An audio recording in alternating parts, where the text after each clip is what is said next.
Entonces, estamos con el propósito de la predicación y dice que antes de predicar un sermón yo debo de pensar para qué lo quiero hacer. ¿Qué pretendo lograr con ese sermón? Esa va a ser la guía. Por ahí yo me voy ubicando y me va a ayudar a seleccionar el pasaje. La semana pasada les decía que a veces primero buscamos el pasaje y después digo para qué quiero hacer el sermón. Y es al revés. Yo primero digo, bueno, ¿qué quiero? Me van a invitar a predicar para hablarle a una iglesia que tiene situaciones, que es nueva o que son nuevos creyentes. Entonces me están invitando para darles una prédica más bien como de identidad, de motivación, de discipulado. Entonces yo digo, bueno, ¿qué quiero con esta prédica? Afirmarlos, confirmarlos y afirmarlos en su fe. Entonces, ese es mi propósito. Entonces, ahora sí, ¿qué puedo buscar para este pasaje? Ah, bueno, puedo buscar un pasaje de Primera de Pedro, puedo buscar un pasaje. Entonces, yo me puedo buscar de Corintios, puedo buscar de Pablo. Entonces, yo primero tengo que establecer el propósito.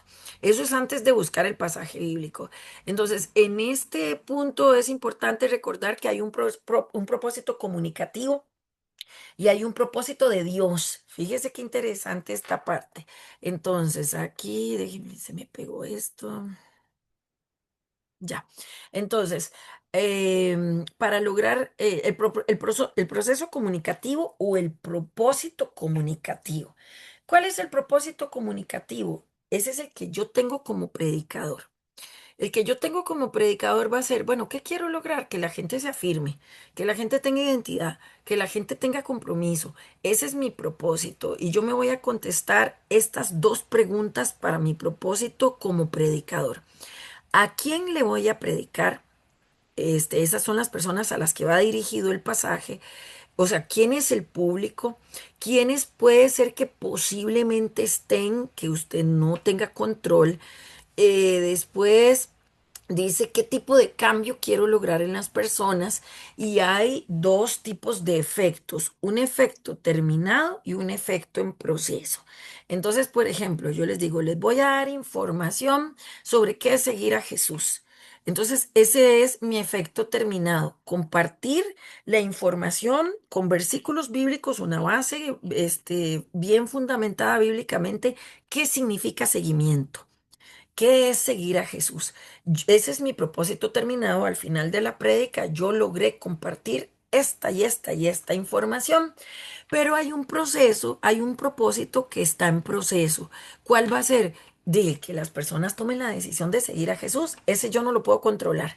Yo tiro la información, yo tiro el anzuelo, yo tiro el mensaje, pero el Espíritu Santo es el que hace ese proceso. Por eso hablamos de que hay un propósito comunicativo del predicador y hay un propósito de Dios.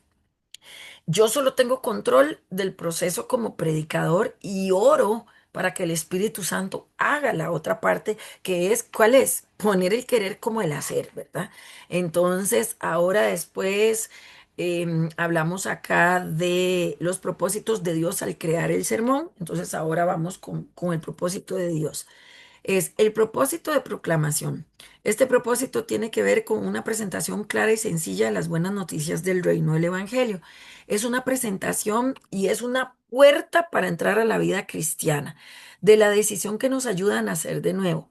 La aplicamos a la necesidad que tenemos todas las personas de conocer cada día mejor el amor de un Dios redentor. Entonces, el primer propósito que Dios tiene es que proclamemos su mensaje, porque ese mensaje es la puerta de entrada al reino.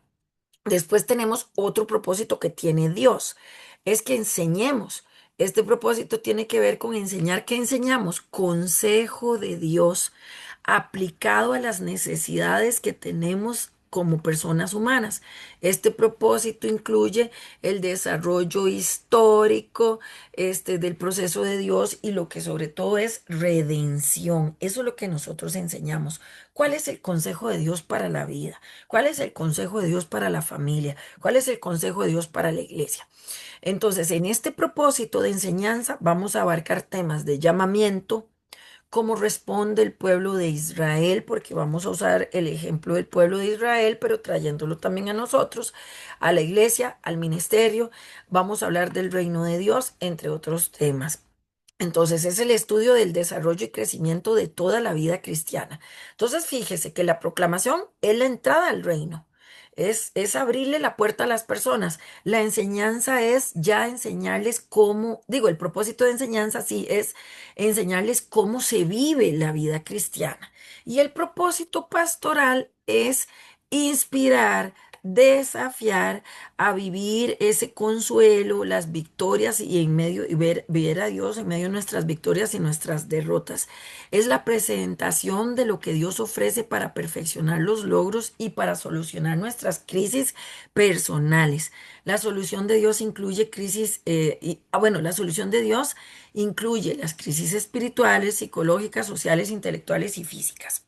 Entonces, el propósito de Dios va a ser para algunas personas ingresarlos al reino, para otras enseñarles el consejo de la palabra y para otras ayudarles en los procesos difíciles que están viviendo en su vida. Entonces, a veces la motivación va a ser la enseñanza o el propósito de la enseñanza, o a veces el propósito es evangelístico, que es proclamación, o a veces el propósito es pastoral, que es acompañamiento de las personas en sus crisis y en sus necesidades. Después aquí dice propósito del sermón. Nos vamos a hacer varias preguntas, que fue lo que trabajamos la semana pasada en grupos, y es, ¿quiénes son la mayoría de las personas a las que vamos a dirigir el sermón? Nos es posible pensar en una minoría de personas que sin intención van a oír el sermón. Después, ¿qué clase de efecto o cambio espero yo en las personas que oirán el sermón? Y con las respuestas que nos sale el propósito general de cada sermón, entonces, con estas respuestas nos va a salir el propósito. Entonces, vamos acá. Yo les digo, van a ir a predicar a una iglesia. Entonces, pero es un domingo en la mañana donde generalmente las familias invitan personas. Entonces vamos a sacar el grupo al que intencionalmente dirigimos el sermón, es la comunidad de fe de la iglesia tal, y quiénes son la minoría que yo sin intención, o sea, que sin intención van a estar ahí. Pues invitados, personas que entraron de pasada por la iglesia, que usted no tiene control que van a estar ahí, pero que pueden estar. Ahora, el efecto que yo quiero lograr, tengo que pensarlo para los que están ahí y para posibles minorías que entren. Y una vez que yo tengo definido esto, me sale el propósito. Yo les decía el otro día, dentro de los ejemplos, decía, bueno, imagínense que los invitan a predicar a una iglesia donde el pastor les dice, quiero que usted predique o usted es parte de esa iglesia, estamos viviendo un proceso muy difícil donde los hermanos han tenido altercados, algunos pues hemos tenido problemas en algunos ministerios, pero la predicación tiene que ser para toda la iglesia. Entonces usted dice, bueno, le vamos a hablar a toda la iglesia, van a haber personas invitadas, así que no puedo ser demasiado directa señalando problemas específicos de la iglesia un domingo en el culto, pero puedo hablar de la generalidad de lo que es trabajar como cuerpo, para que también puedan ser tocadas otras personas que no conocen la iglesia o el evangelio. Y después, ¿qué cosas espero yo de las personas? Bueno, quisiera que aprendan a vivir en unidad. Quisiera que reconozcan que así como dice Juan 17, que Jesús está orando por su iglesia y por los que han de venir y por los que ya tiene, que aprendan a ser uno como ellos son uno. Entonces, ese es mi propósito. Y ya de ahí yo digo, bueno, ahora sí, si este es mi propósito, puedo usar el pasaje de Efesios 4, puedo usar el pasaje de Corintios 12, puedo usar el pasaje de Juan 17, puedo usar varios pasajes. Entonces, pero nunca anticipo el pasaje al propósito. Después, ahora sí, aquí fue donde quedamos la semana pasada, y ahora vamos a elegir la base bíblica. Entonces dice, la selección de la base bíblica del sermón la haremos de acuerdo al propósito general. Entonces yo no voy a decir, por ejemplo, ahorita les dije, quiero lograr que las personas, quiero tratar de que las personas sanen sus heridas, restablezcan. Quiero hablar ¿qué? De restauración, de sanar cosas y de ser cuerpo de Cristo. Pero y entonces saco un pasaje del Apocalipsis, sobre, no sé, el dragón y la serpiente antigua y no sé qué, y uno dice, bueno, ¿y esto cómo va? O entonces estoy hablando de esto y me voy a Deuteronomio y saco un pasaje, sobre el Shema y empiezo a hablar sobre la educación. Entonces, yo tengo que enseñar, mi pasaje y la escogencia de la base bíblica siempre tiene que responder a mi propósito. Voy a hablarle, por ejemplo, a una congregación que el pastor dice, uy, hemos tenido una racha de que los hermanos han estado enfermos, han estado faltando, otros vienen, se están recuperando, hay muchas crisis de salud. Entonces yo digo, bueno, ¿cuál es mi propósito?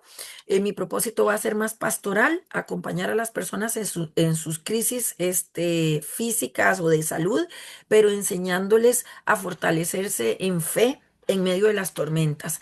Entonces yo ya establezco, esto le sirve para los hermanos de la iglesia, tanto que han estado enfermos o debilitados como a los que posiblemente, porque la enfermedad uno no sabe cuándo le toca, hasta las personas nuevas. ¿Qué pasaje puedo usar?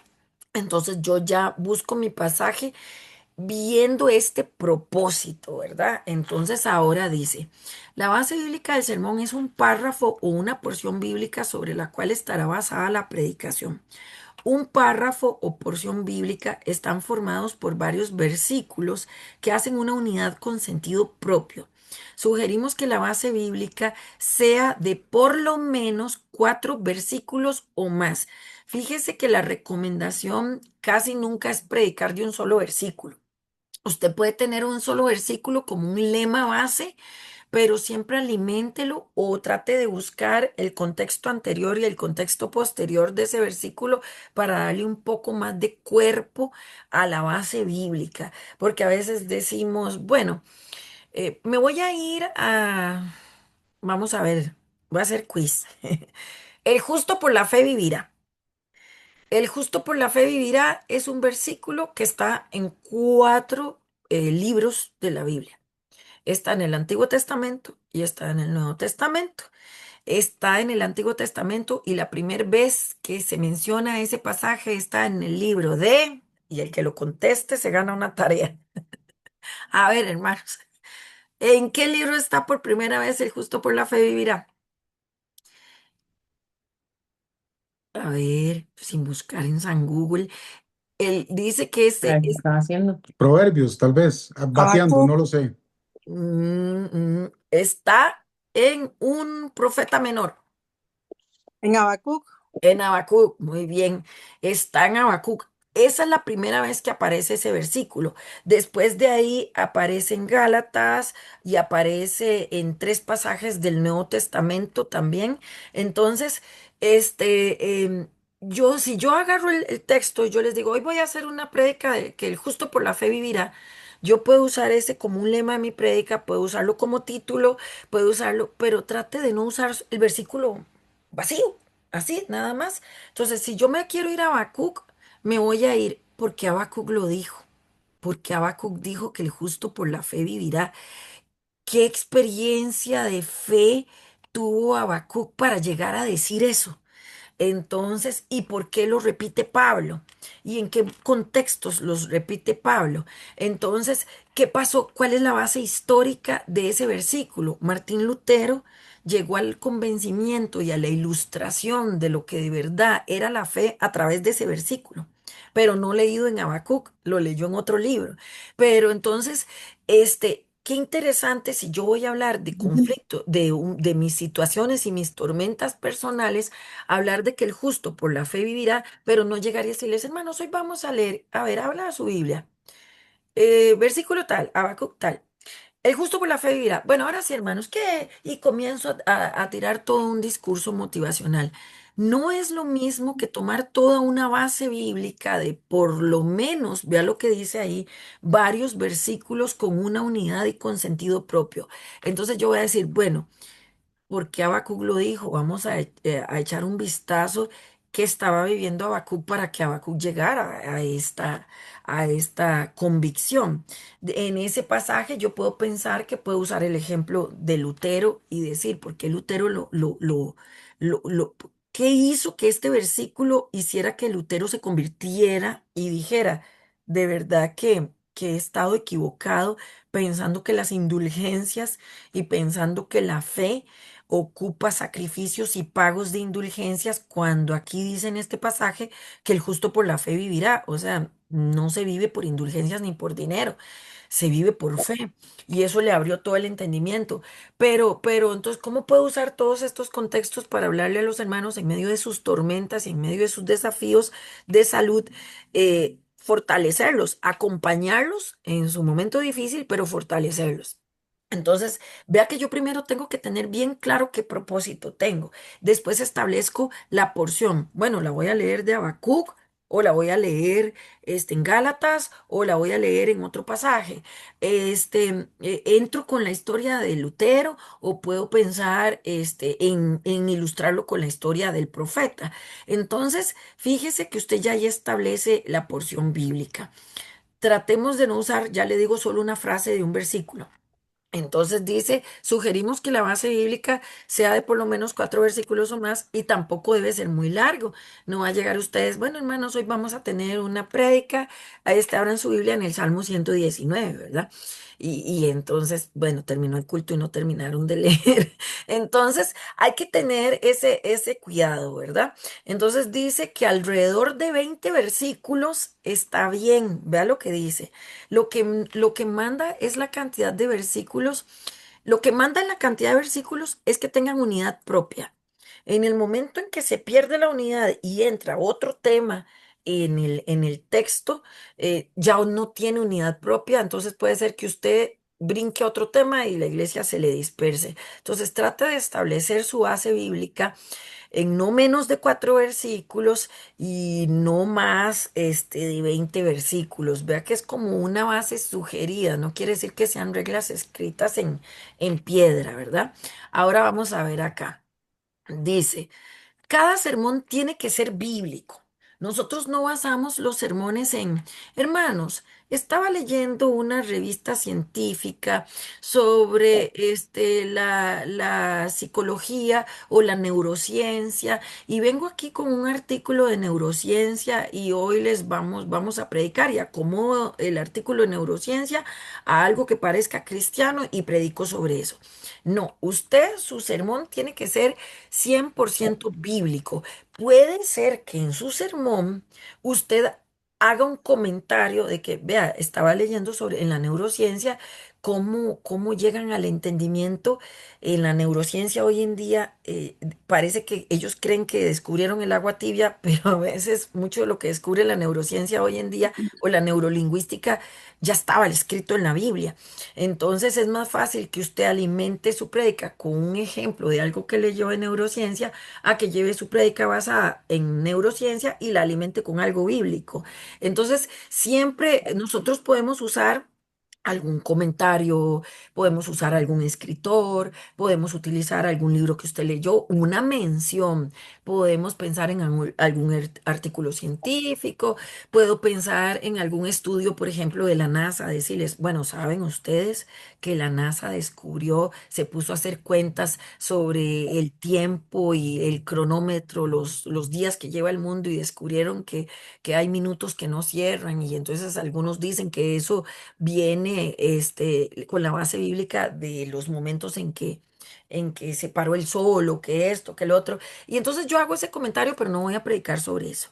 Entonces, yo tengo que tener, por ejemplo, hago algún comentario sobre sociología, sobre psicología, sobre antropología, porque son ciencias que alimentan la teología, pero usted no puede hacer su prédica basada en antropología, en sociología o en psicología. Usted puede usar una herramienta, pero no basarla en eso. Entonces, su prédica siempre tiene que estar fundamentada en el mensaje de la Biblia, en la verdad que revela la palabra, en una enseñanza que revela la Biblia. Y si a veces parece que algunos mensajes de Dios o verdades bíblicas se pueden exponer en forma de tema.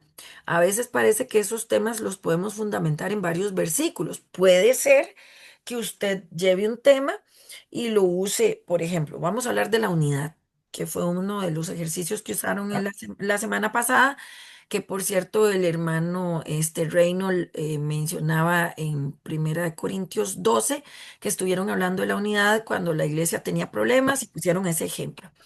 Yo puedo hablar la unidad, lo acabo de decir, desde Corintios 12, desde Efesios 4, que es el pasaje clave de la unidad de la iglesia, la unidad del espíritu. Puedo hablarlo desde ahí o puedo hablar la unidad desde Juan 17. Ahora, puede ser que empiece con Efesios 4 y en alguna parte de mi prédica haga un paralelo con Juan 17 y decir, por ejemplo, la unidad no la crea el ser humano, la unidad la crea el espíritu. Nosotros como iglesia tenemos la función de no romper la unidad. La función de la iglesia no es hacer la unidad la hace el espíritu, dice Efesios 4. Pero a la iglesia le toca no romperla.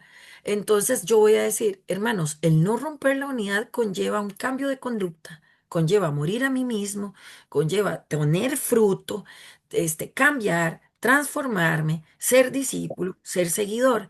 Ahora, no es fácil la unidad. ¿Por qué no es fácil? Porque si nos vamos a Juan 17, vemos a Jesús diciéndole a Dios Padre, ayúdalos a que ellos entiendan y a que ellos puedan vivir como nosotros, que somos uno, que ellos puedan ser unos. Entonces, imagínense si es difícil la unidad que Jesús está orando para que nosotros aprendamos a estar unidos. O sea, Jesús oró en Juan 17 por la unidad de los que estaban, de los que el Señor le había dado, de los que Dios le había dado y de los que habrían de venir. Vea si la unidad es un desafío para la iglesia, que Jesús antes de ser entregado oró por la unidad de la iglesia. La de ahorita, la del momento, la del futuro y la de más allá. ¿Por qué? Porque iba a ser difícil. Entonces, yo puedo alimentar esa prédica con digamos, la llevo en Efesios 4 o la llevo en Corintios 12 y de un momento hago jalo algo de Juan 17. Entonces, yo también puedo hacer ese paralelismo entre capítulos que tengan la misma unidad temática, ¿verdad? Entonces, dice, a veces parece que estos temas los podemos fundamentar en otros libros, en el mismo sermón. Sugerimos que estos mensajes de Dios o verdades bíblicas que encontramos en distintos capítulos y libros los expongamos en varios sermones. Ahora, puede ser que yo me encuentro tantas verdades tan ricas sobre la unidad que no voy a llegar a atiporrar la iglesia en 40 minutos de un montón de cosas y uno dice, qué rico que estuvo eso, pero es que no me quedó de 10 cosas que dijo, me quedó una. Si usted ve que encontró demasiado material bueno, entonces usted dice, bueno, voy a hacer una seguidilla de prédicas. Número uno, ¿qué es la unidad en el espíritu? Número dos, el desafío de la iglesia. Número tres, en qué no podemos variar la unidad. Vamos a Efesios 4.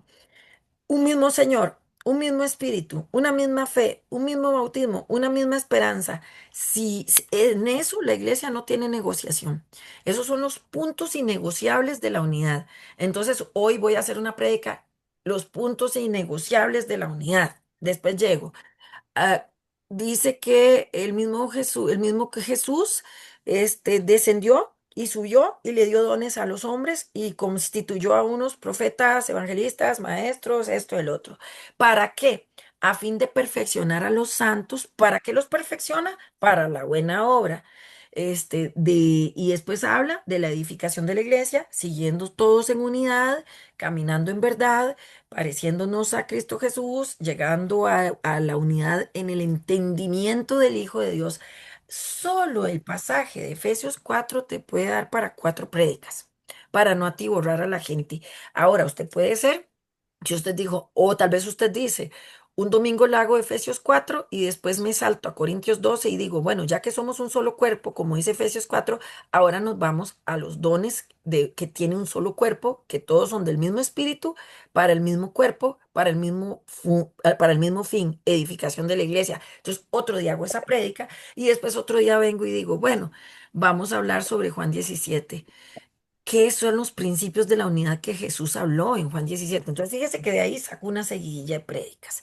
Entonces, este, mm, entonces, como ya dijimos, cada sermón lo vamos a fundamentar en un párrafo o porción bíblica que encontremos. Ay, aquí me salté. Ajá, acá. Debemos tener presente algunos principios relacionados con la base bíblica. Número uno, lo más importante, hermanos, debemos dejarnos guiar por la voluntad del Señor. Conocemos la voluntad del Señor por medio de la palabra de Dios. Recordemos que la palabra de Dios es tanto externa como interna. Estos son los principales medios de conocer la voluntad de Dios. La palabra de Dios externa son las sagradas escrituras en la Biblia. La palabra de Dios interna es nuestro seguimiento de Jesús y nuestra obediencia a las sagradas escrituras. Otros medios de conocer la voluntad de Dios son estar atentos al testimonio del Espíritu Santo por medio de la comunión de la fe, ser sensibles a la gracia y la providencia de Dios en todas las circunstancias de la vida, entre otras maneras. Todo ello con una referencia en la Biblia. Entonces, voy a detenerme acá. Antes de predicar y de buscar esa base bíblica, yo oro porque no hay manera de conocer la voluntad de Dios si usted no es sensible en oración, en su testimonio, en su comunión con Dios y en la comunión con los hermanos, porque usted no puede conocer las necesidades de sus hermanos si no tiene comunión con ellos. Entonces, yo empiezo a tener una relación de orar, Señor, ¿qué quieres tú que hable yo a la iglesia? ¿Qué necesidad tiene la iglesia? Hay una necesidad que usted va a ver con sus ojos físicos y hay una necesidad que el Espíritu le puede hablar a usted a su corazón.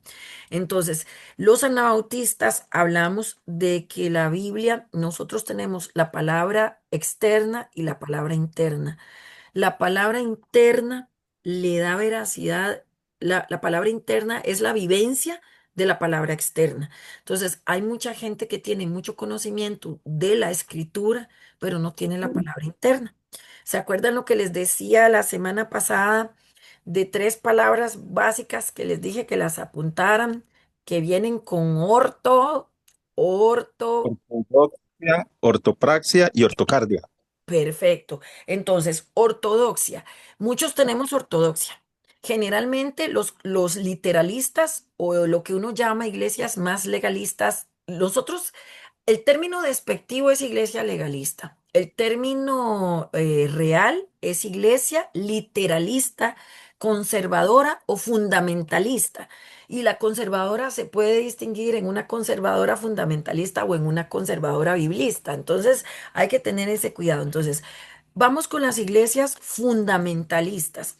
Las iglesias fundamentalistas están cargadas de ortodoxia. ¿Qué quiere decir? Doctrina, doctrina, doctrina, doctrina, doctrina. Tienen mucha palabra externa, pero a la hora de la vivencia a veces falta la misericordia, falta el amor y falta la humildad. Como dijo Jesús en Mateo 23:23, cuando habló con los fariseos y les dice, ustedes diezman del eneldo, de la menta, de todas las matitas, o sea, ustedes son increíbles cumpliendo la ley.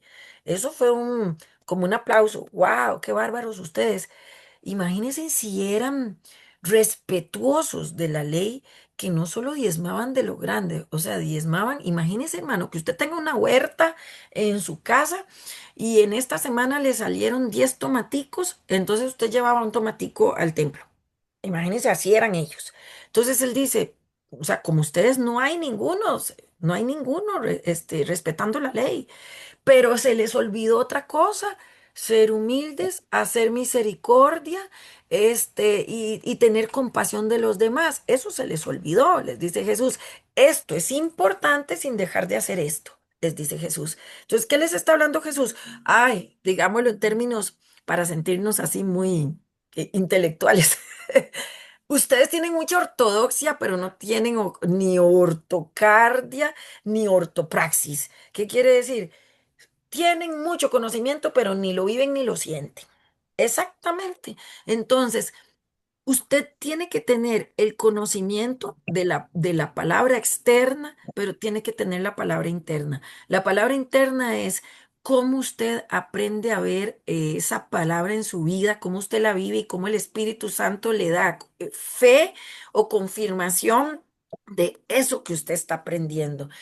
Y muchas veces, por eso les decía el otro día que muchas veces uno ve gente que en el púlpito cuando predican, la iglesia es tocada. La iglesia es tocada y la gente dice, wow, esa palabra me habló, esto, el otro, se cierra con una oración y se siente el Espíritu Santo y una unción en esa prédica. ¿Por qué? Porque hay palabra, hay vivencia, hay práctica, hay corazón. Pero a veces uno escucha personas que son como muy conferencistas bíblicos, pero usted dice, wow, ¿cómo sabe? Pero te dio nada más un conocimiento que usted dice, wow, ¿cómo sabía esa persona? Pero no tocó más allá. Entonces hay que tener esa parte de ser sensibles y tener comunión no solo con Dios, porque la comunión con Dios se refleja en la comunión con los hermanos. Si usted tiene mala comunión con los hermanos, usted no puede decir que tiene buena comunión con Dios, porque el que tiene buena comunión con Dios tiene que tener buena comunión con los hermanos. Entonces, ahora dice, debemos concentrarnos en párrafos o porciones bíblicas antes que en temas o frases de un solo versículo, fue lo que les dije ahorita, no voy a repetir ahí. Después dice, debemos vivir, conocer y explicar con claridad, profundidad y seriedad de estudio el mensaje bíblico. Usted no va a agarrar un pasaje al cual usted no le hizo ningún estudio, ningún examen y ojalá un pasaje complicado a llegar a predicarlo de la nada. Por ejemplo, hablemos, seguimos, voy a seguir usando el mismo ejemplo. En Efesios 4 dice, y el mismo que bajó, el mismo que descendió, es el mismo que subió.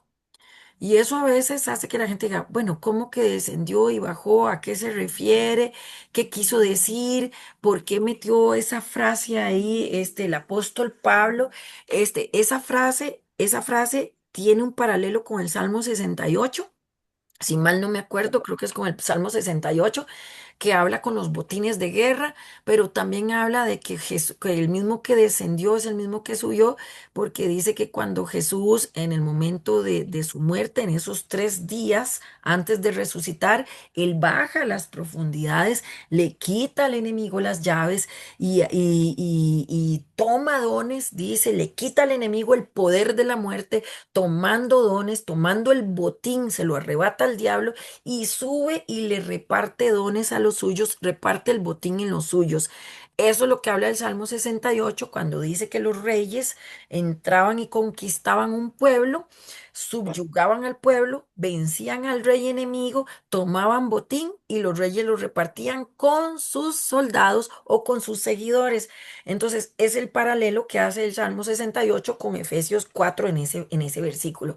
Si usted no ha estudiado eso y alguien le dice, hermano, ¿qué es eso de que descendió y bajó y uno eh, bueno, hermanos, y no, entonces un pasaje se lleva estudiado de manera que usted no sabe en qué momento va a salir alguien con una pregunta. Entonces, si usted va a llevar una porción bíblica donde ese versículo está incluido, estudie ese paralelo, estudie qué quiere decir, porque no vaya a ser que después alguien le pregunte y usted no sepa contestar. Y si no, entonces usted usa la primera porción del pasaje y ese no. Pero si usted va a tocar un versículo bíblico, una porción, estúdiela bien todo. Entonces, eso lo vamos a ver ahorita. Después dice, debemos conocer nuestros propios límites. Debemos conocer nuestros propios límites. Pero es que no, aquí me está estorbando una barra de aquí. Debemos conocer nuestros propios límites culturales, educativos, espirituales y sociales, entre otros límites nuestros para seleccionar la base bíblica de nuestro sermón. Vamos a esto. Voy a ponerme a predicar Apocalipsis, pero no sé nada de escatología. Hermano, no se embarque.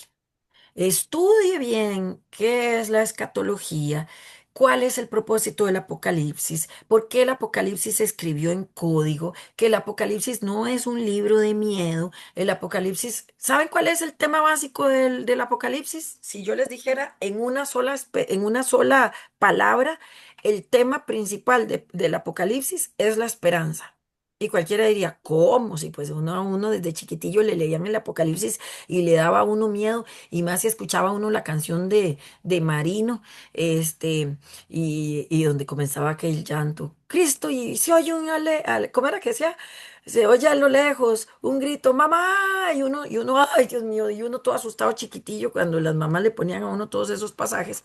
Y entonces uno aprende a ver el Apocalipsis como un libro de miedo, de fuego, de tormento, de profecías dramáticas, de granizos cayendo, de esto, del otro. Y entonces, pero resulta que el tema principal del Apocalipsis es esperanza. Entonces, no se meta a predicar si usted no le ha hecho el estudio correcto al libro.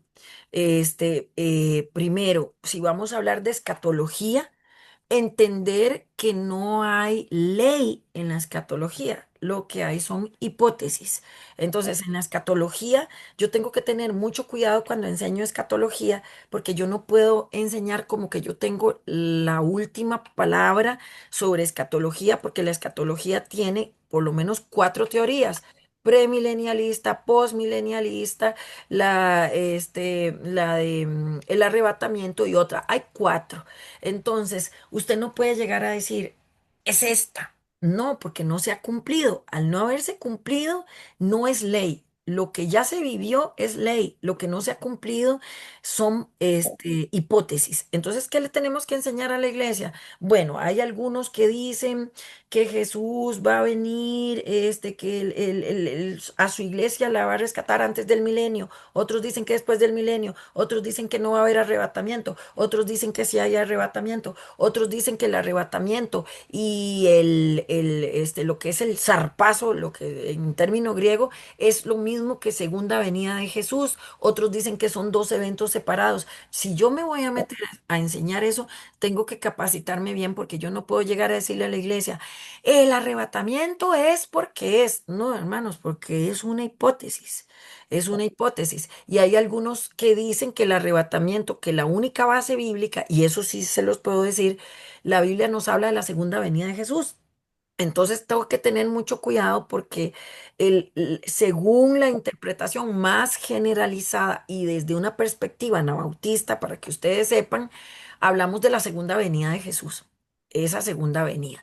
Entonces, ¿cómo prepararme para enseñar escatología? Si no sé de escatología, no inventemos, no me voy a meter a hablar de escatología.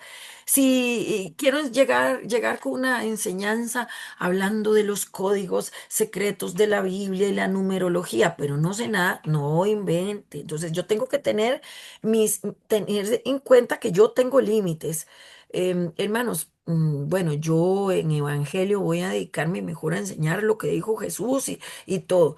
Y no me voy a meter en leyes o en la ley o en el Pentateuco o me voy a poner a hablar de aplicaciones o cosas así. Entonces yo tengo que tener ese criterio para saber mis propios límites. Entonces, con la experiencia de la predicación, esos límites van a ser más amplios. O sea, cuando usted empieza a leer más y leer más y leer más, pero no solo leer, capacitarse, estudiar. Por ejemplo, antier tenía una entrevista con una muchacha que está postulándose para un proceso misionero con el Comité Central Menonita y pues a mí me toca hacer la entrevista para enviar los documentos al Comité Central Menonita. Y le digo yo, ¿te interesa estudiar? Estudiar para capacitarte, porque me dice, yo quiero servirle a la iglesia y quiero hablarle a la iglesia y quiero ser una persona que le enseñe a la iglesia. Entonces le digo yo, bueno, y dentro de esos proyectos y metas que tienes para el futuro, ¿está dentro de esas estudiar? Y me dice, no. Le digo yo, ¿y entonces cómo le vas a enseñar a la iglesia? Y me dice, pues por lo que sé y mi experiencia. Le digo yo, sí, gloria a Dios, el testimonio dice mucho, pero para enseñar hay que estudiar. Le dije yo, hay que ser responsable. Y yo, entonces, si dentro de sus propósitos es ser una persona que enseñe en la iglesia, que capacite en la iglesia, la primera que tiene que estudiar y capacitarse es usted.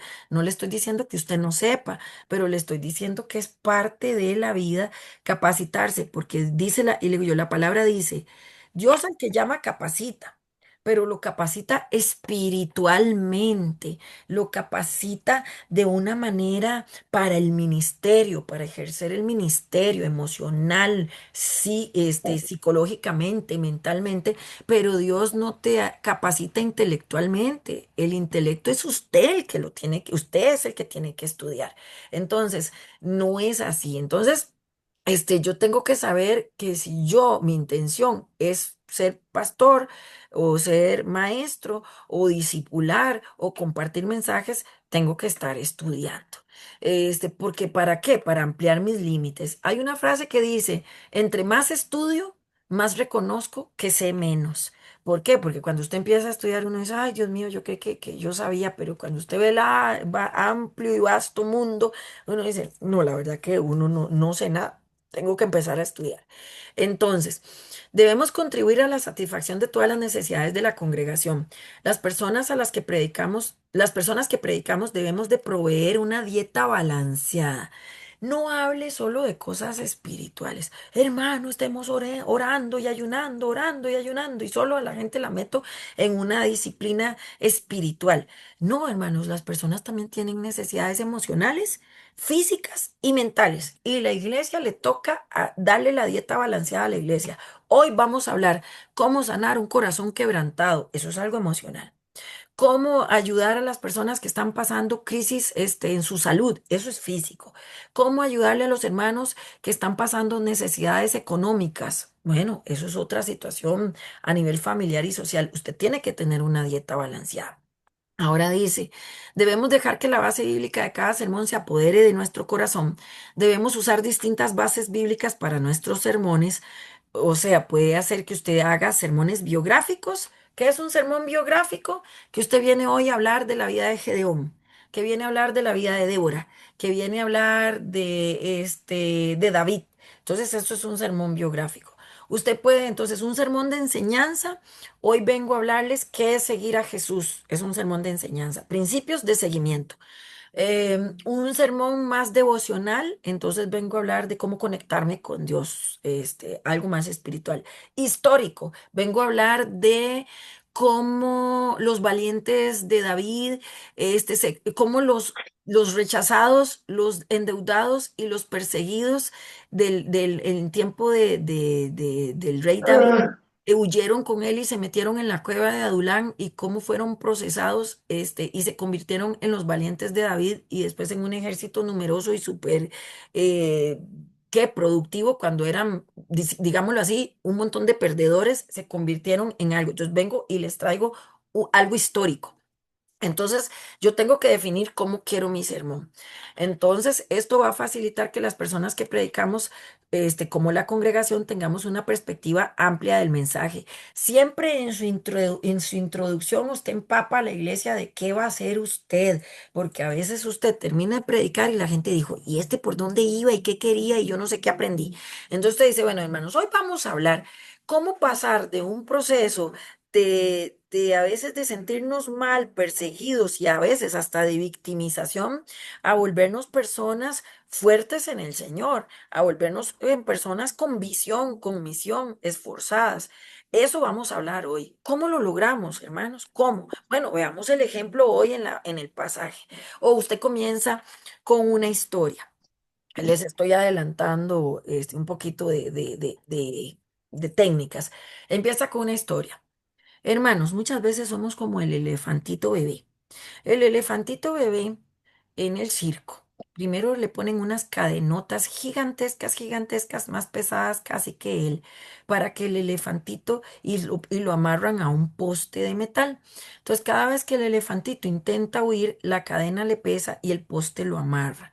Entonces el elefante intenta huir una vez, dos veces, tres veces, cuatro veces y llega un momento en que el elefante como tiene una memoria muy buena, el elefante nunca más vuelve a intentar huir porque ya él sabe, aprendió, conductualmente, que cada vez que intenta escapar algo lo detiene, le pesa y le duele. Entonces él no vuelve a intentar escapar. Entonces resulta que cuando el adiestrador del circo sabe que el elefante ya aprendió, le quita las cadenas, le quita el poste y le pone un mecate un mecate como de esos, como que uno compra un mecatillo, le pone un mecatillo y lo pone en una estaquilla de madera así chiquitilla y resulta que el elefante se hace grandísimo, gigante, pesa no sé cuántas toneladas, pero el elefante está amarrado a un mecate de cabuya con una estaquita de madera de 15 centímetros, pero el elefante ya no hace huir porque ya fue condicionado. Entonces, como ya está condicionado, por más fuerte que se haga, musculoso, grande, no intenta huir porque su mente está cautiva y condicionada. Hermanos, así nos pasa a nosotros. A veces hemos sido condicionados de tal manera que ya usted en el Señor pudiera lograr tales cosas, pero su mente le sigue diciendo que no puede porque usted está condicionado como el elefantito bebé. Vamos a hablar eso. Fíjese que usted amarra a la gente con un ejemplo así. Entonces la gente dice que, ay, sí es cierto, mira, sí, la verdad es que yo, y de verdad, mira, sí, con razón los elefantes no se escapan, y de verdad si tienen un mecate. Entonces la gente comienza, ya usted capta la atención de la gente. Y entonces ahora es bueno, ¿cómo hacemos nosotros para quitar ese condicionamiento de nuestra mente, de nuestro corazón? Y tal vez, y las promesas de Dios son sí y amén, y nosotros no podemos avanzar ahí porque su condicionamiento no lo deja. Usted dice, yo no puedo, yo no puedo, yo no puedo. Entonces, ya usted ahí tiró el anzuelo, conectó a la gente, tira la base bíblica, empieza la enseñanza. Entonces dice, debemos seleccionar bases bíblicas que nos ayuden a hacer énfasis en aspectos positivos de la fe cristiana. Tratemos de no estar mandando al infierno a la gente desde el púlpito, porque dice que el Evangelio es buenas nuevas de salvación. Y si nosotros usamos el púlpito solo para predicar juicio, infierno y pecado, eso no son buenas nuevas de salvación. Entonces sí corregimos, pero corregimos con amor, pero corregimos desde una palabra de esperanza. ¿Qué puedo yo lograr en el Señor? Pero yo me cierro las puertas y yo no cambio. Entonces yo no entro desde una vez, hermanos, hoy puede ser el fin, el infierno está cerca y usted sigue así. No, no. Entonces siempre hablamos desde los aspectos positivos de la fe para que eso sea un aliciente y una motivación y un trago de agua fresca a la gente que está seca. Entonces la gente dice, ay, yo quiero de eso. Y no es llegarle y garrotearlos y salen peor de cómo entraron. Después dice, debemos seleccionar bases bíblicas que llamen a la imaginación, que vean, que sientan, que hagan, lo que les decía ahorita. Yo hablo de eso, del elefante, y dígame una cosa, algunos se imaginaron en su mente el elefantito con las cadenas y pensaron en el elefante grande amarrado en el circo. ¿Pudieron hacerse esa imagen en su cabeza? ¿Sí o no? Sí, claro. Sí, señora, correcto. Yo sí me imaginé el elefantito. Sí, ve, entonces, ¿qué tenemos que hacer nosotros? Que las personas puedan también usar su imaginación, que lo vean en la mente, que lo sientan. Entonces usted les dice, imagínense, hermanos, todos esos hombres metidos en la cueva de Adulán, eran más de, no me acuerdo cuántos es que decía, pero, y decía, eran, digamos que 200, eran más de 200 metidos ahí en la cueva de Adulán, todos, dice que endeudados, perseguidos, con problemas legales, unos acusados de muerte y todo, y David con ellos ahí. Imagínese lo que es tener 200 personas deprimidas a la par de uno y uno tratando de animarlas. ¿Qué fuerza de voluntad tuvo que haber tenido David para no dejarse vencer por todas esas personas que se estaban sintiendo así? Vamos a ver, es que estoy buscando porque no me gusta quedarme, no me gusta quedarme con la duda. A ver, dice. 400 hombres habían en la cueva de Adulán, 400. Y dice que habían 400 y que estaban buscando refugio porque eran endeudados, perseguidos, amenazados y no sé qué. O sea, era gente que venía mal. Y se encuentran a David, que David lo que hace es esconderse un tiempo de Saúl porque lo va a matar. Entonces yo les digo, imagínense, hermanos, imagínese usted en una cueva oscura con un montón de gente deprimida, hablando solo cosas negativas y usted no dejarse vencer por eso y tener usted la capacidad de usted ser uno entre 400 y animar a 400. Usted sabe la fuerza de voluntad que tuvo que haber tenido David. Imagínese, como se los dije yo un día que prediqué a los hermanos en la iglesia sobre la cueva de Adulam. Hace mucho, les dije, imagínense que si David no hubiera sido así, de esa cueva no salen.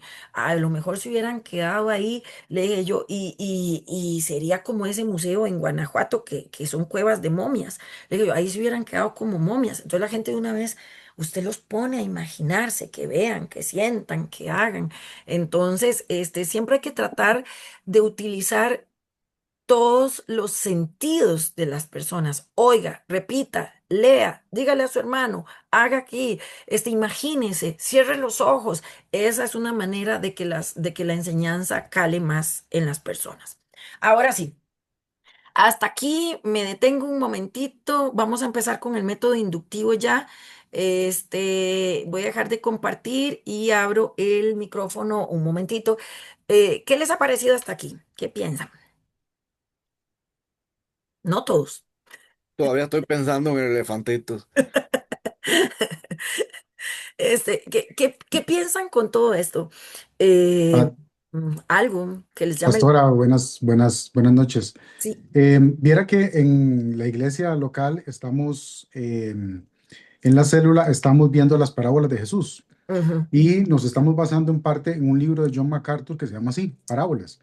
Y a Ajá. mí me llamó mucho la atención lo que él dice al inicio, en el sentido de que Jesús utilizaba historias, parábolas, para hacerse entender mejor. ¿Por qué? Porque a los seres humanos nos gusta que nos cuenten historias. Es la razón por la cual vemos películas. Ujú. Es la razón por la cual leemos libros, porque nos gusta que nos cuenten una historia si hacemos empatía o una novela, inclusive una novela, una telenovela, ¿verdad? Es una historia al fin y al cabo. Em, Juárez. entonces, a raíz de eso, digo yo, sí, qué importante a la hora de hacer una predicación, un sermón, incluir, si no es que está basado totalmente en una historia, incluir una historia, eso engancha a la Ujú. audiencia y hace que lo recuerde mucho mejor a el sermón. Así es. Por ejemplo, yo les voy a pasar, voy a buscar, hermanos. Es que tengo muchísimas cosas en mi computadora, no sé cómo no se me ha fundido. Voy a buscar un libro que tengo que ahorita no me acuerdo cómo se llama, que es un librito de historias que sirven para conectar con prédicas. Entonces, ay, se llama es justamente, se lo comparten a los predicadores para que tengan opción de ver historias que uno dice, mira, por ejemplo, vamos a hablar de ponga su granito de arena, no importa lo que usted esté viendo, no importa lo que los demás estén haciendo, porque a veces como cristianos tendemos mucho a decir, ay, si los demás no hacen nada, ¿yo para qué voy a hacer? Si en la iglesia ninguno ora y yo llego solo a orar y convocan ayuno, pero la iglesia no llega y yo soy la única que llego a ayunar, ah, no, yo no lo voy a hacer.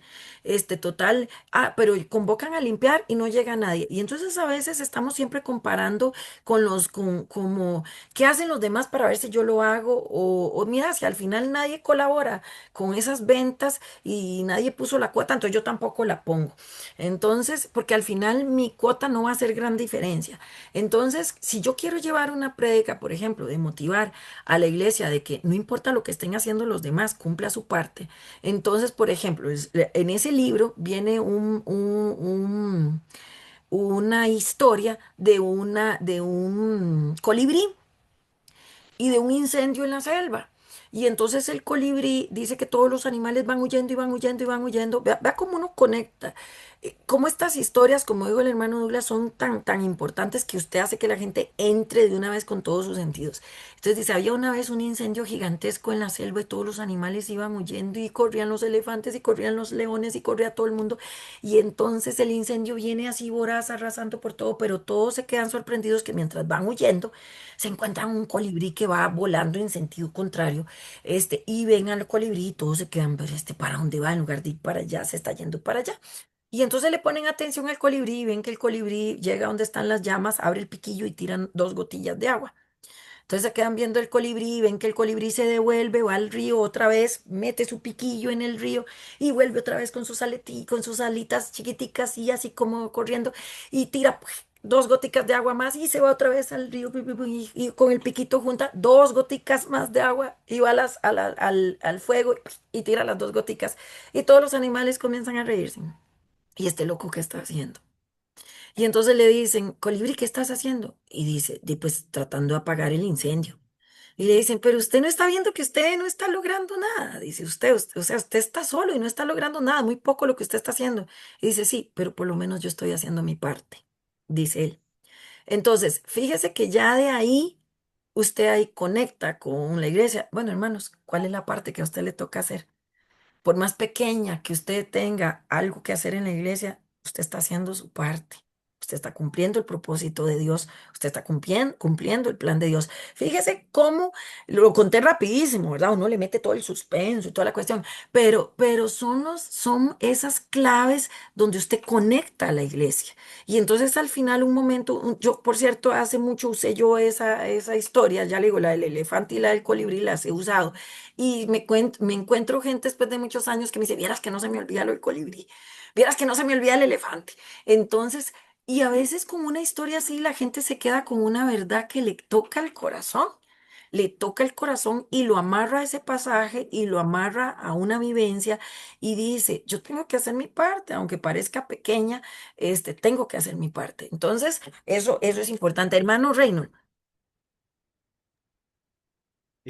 Sí, bueno, me gustaba esto que comentaban de introducir una historia y no sé si han tenido la oportunidad de escuchar un programa que se llama Un mensaje a la conciencia Ujú, del hermano Pablo, ujú, que hace microprogramas de 4 o 5 minutos sí, y tiene una forma muy particular porque siempre empieza narrando una historia. sí, Empieza narrando una historia de 2 minutos y usa los últimos 2 o 3 minutos para dar su mensaje bíblico basado en esa historia.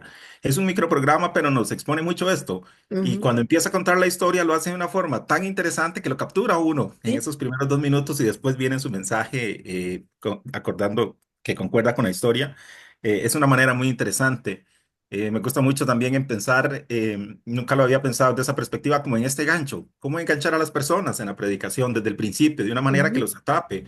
Y creo que todos nos hemos visto muchas veces enganchados con una prédica. sí, Con los primeros 5 minutos del predicador, usted inmediatamente capturó su atención y a veces cuando te das cuenta ya va terminando la prédica, ujú, pero te enganchó desde el principio. ujú, Y pues ujú, es algo muy bueno. También me llama la atención el tema de cuando encontramos mucho material al respecto o muchos versículos que hablen del tema, porque tiene cierta complejidad y a veces cuando hemos intentado preparar una prédica y de repente nos damos cuenta que tenemos 40 versículos que hablan sobre el tema y decimos, esto está buenísimo, como dice usted, sí, sí, pero en 40 versículos terminamos haciendo una ensalada a veces y no tiene ni principio ni fin porque hay ujú, mucho material. Y a veces menos es más. En ujú, ese sentido, hay más claridad, más orden, y aun cuando creamos que estamos dejando algunas cosas por fuera, es mejor hacerlo, porque realmente saturar de información y andar por toda la Biblia y brincar de versículo en versículo, a veces más bien pierde el interés de la audiencia, pierde la atención y no puede uno extenderse sobre algo precisamente y dejar ese mensaje fuerte como principal. Entonces es algo también con lo que tenemos pues, que tener cuidado. así es, hermano, porque a veces parece, por ejemplo, una vez estuve en en una prédica que la hermana empezó y en la prédica anduvo desde el Génesis hasta el Apocalipsis. Entonces al final me decía el hermano que estaba sentado a la par mía, que era un pastor, y me dice, estuvo bueno el discipulado de hoy, ¿verdad? Yo me reía porque estábamos en un evento y todos los que estaban eran pastores, ¿verdad? Y invitan a una hermana. Pero hermanos, o sea, si usted me pregunta a estas alturas de qué predicó, no sé, porque habló todo, tocó todos los temas sabidos y por haber en la Biblia, y o sea, fue un discipulado en una hora. Y entonces al final uno dice, pero ¿por dónde iba? ¿Qué quiso decir? ¿Cuál fue volvemos a lo que acabo de decirles. ¿Cuál era el tema número uno? ¿Cuál era el propósito del tema de la hermana? Y entonces es lo que usted tiene que tener claro como predicador y le tiene que quedar claro a la iglesia. ¿Cuál es el propósito de esta prédica? ¿Cuál fue el propósito de este tema? Entonces, y algo les iba a decir. Entonces, hay varias maneras, y aquí les voy dando tips que no están ahí. Hay tips que no están ahí, es varias maneras de iniciar. Eso se llama el anzuelo de la prédica. Dicen los especialistas en homilética que los primeros 5 minutos son los que hacen que usted se robe a la audiencia, digámoslo así. Entonces, usted lo puede hacer con una historia, lo puede hacer con una pregunta. Hermanos, vamos, ya, usted ahora. Hermanos, una consulta. ¿Cuántos piensan que usted puede, no sé, salir de una situación en tanto tiempo? ¿Cuántos piensan que una persona puede cambiar de un día para otro? Y otros, no, no es difícil. O sea, entonces usted capta. Puede ser una pregunta, puede ser una historia, puede ser una frase célebre. Entonces, voy a empezar, hermanos. ¿Han escuchado la frase que dice que aquel que no conoce la historia tiende a repetir los errores de la historia? Bueno, hermanos, pues no seamos así. Seamos estudiosos para que todo lo que ya otros aprendieron, aprendamos de la sabiduría de los otros y no volvamos a repetir los errores. Entonces, hermanos, ¿han escuchado, por ejemplo, la frase de fulano de tal que dice pienso, luego existo, de Renato Descartes, de Descartes? Ah, bueno, ¿será cierto que yo pienso y después existo? Sí, sí, porque si usted no piensa no se da cuenta que no existe, pero ¿cómo aplico esto a tal y tal cosa? Y usted trae una verdad de la Biblia. Entonces usted puede iniciar con una frase célebre, puede iniciar o puede iniciar propiamente con un versículo lema. Hermanos, ¿ustedes creen que las personas justas pueden vivir solo de fe? Porque dice la palabra que el justo por la fe vivirá, pero no me baso solo en eso. Entonces ya ahí engancho historia, frase célebre, un versículo clave, una pregunta, un dato histórico. Hermanos, ¿saben ustedes cuántas palabras habla el ser humano? ¿Cuántas palabras habla la mujer y cuántas palabras habla el hombre? Tantas y tantas. Empiezo con un dato científico. Bueno, hermanos, entonces, ¿cómo esto nos puede ayudar a mejorar nuestras relaciones interpersonales, hombres con mujeres o matrimoniales? Cuando usted entiende la psicología de por qué las mujeres hablan el triple de palabras al día del hombre, entonces usted va a entender, las mujeres vamos a entender que los hombres no es que no nos quieran hablar a los esposos cuando llegan a la casa, porque a veces la esposa dice, es que este no me quiere hablar y yo le hablo y no me contesta y aquí me siento hablando sola y que mira que los chiquitos y que no sé qué y el otro sí, ajá. No, ¿por qué? Porque ya a él se le gastaron las palabras en el trabajo y el hombre cuando gasta las palabras no le salen de dónde. Pero tal vez la mujer que tiene el triple casi de palabras que dice el hombre al día, estuvo sola en la casa, no habló con nadie y entonces cuando el esposo llega, ella tiene todas las palabras guardadas para el esposo y el esposo tiene que tener paciencia para escucharla y ella tiene que tener paciencia para saber que el otro ya gastó las de él. Entonces, ¿eso cómo me ayuda? Sí, me ayuda en el matrimonio, me ayuda en las relaciones y me ayuda en un montón de cosas porque yo tengo que saber qué tolerancia tiene una persona. El hombre tiene que saber que tiene que tratar que la mujer necesita ser escuchada, pero la mujer también tiene que saber que el hombre necesita paz. Entonces, ¿cómo logramos esos equilibrios? ¿Cómo logramos esos equilibrios? Ah, de ahí yo me puedo basar. Un dato histórico, un dato, digo, un dato científico, tiro una predica, pa, me voy por aquí.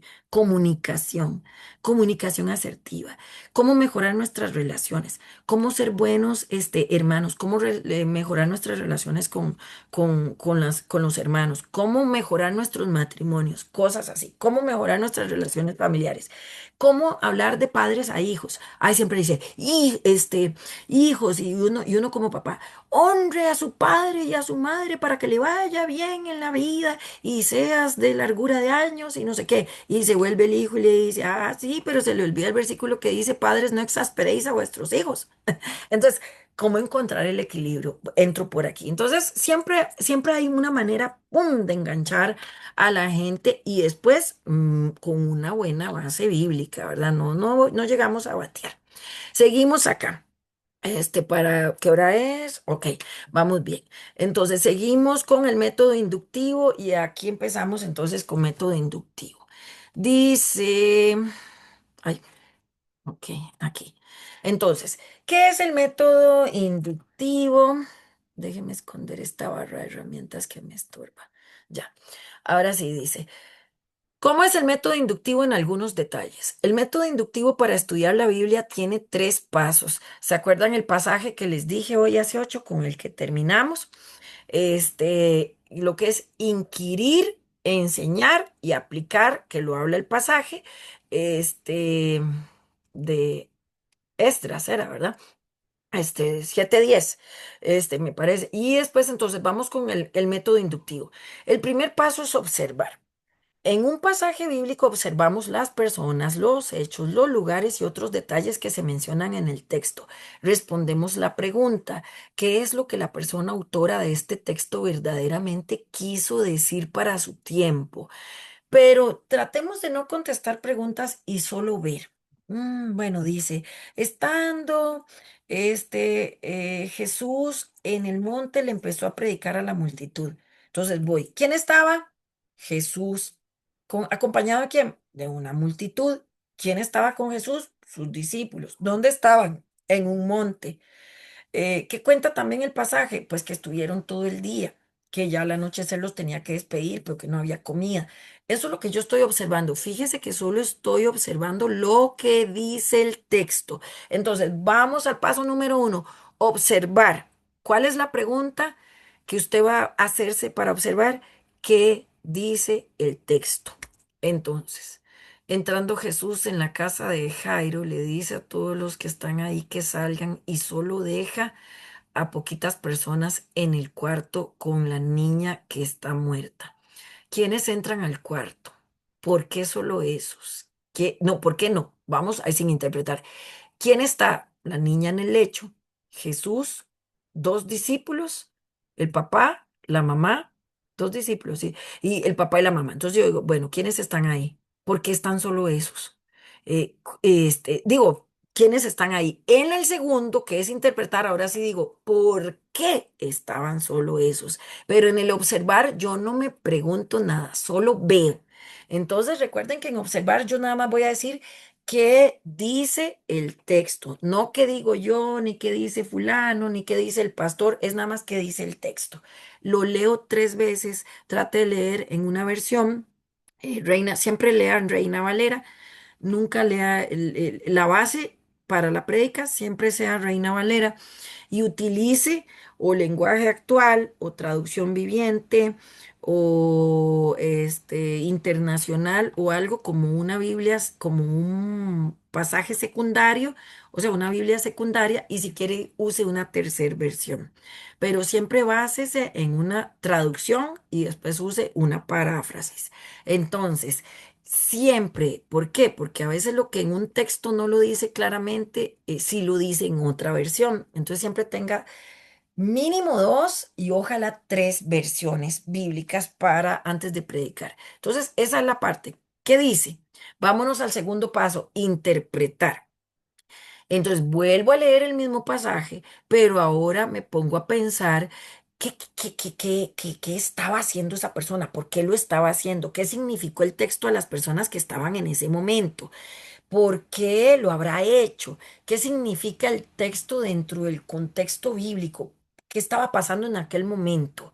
¿Y qué está pasando hoy? Entonces, ¿cómo interpreto eso hoy, basado con lo que yo vivo hoy, conectando el contexto de el ayer con el contexto de hoy? ¿Cómo lo tomo? ¿Cómo lo interpreto?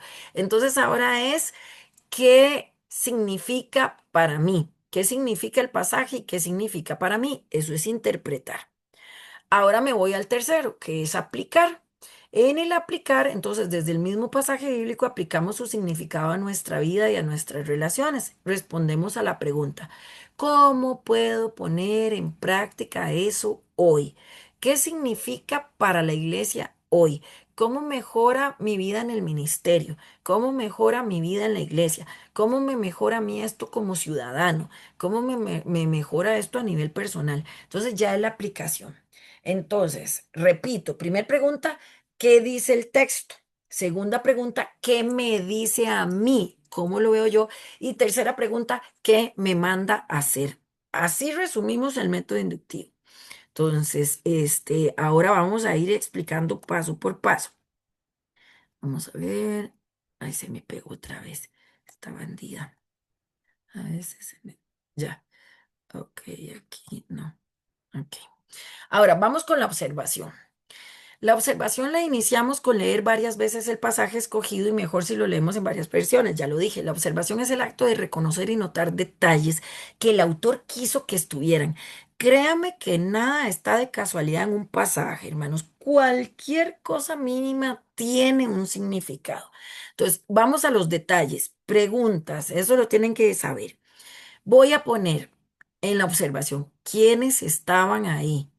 Jesús, los discípulos, o solo Jesús, o fulano, o el ciego, o los 10 leprosos, o Jesús con Pedro, o no sé qué. Bueno, ¿quiénes estaban? ¿Qué están haciendo?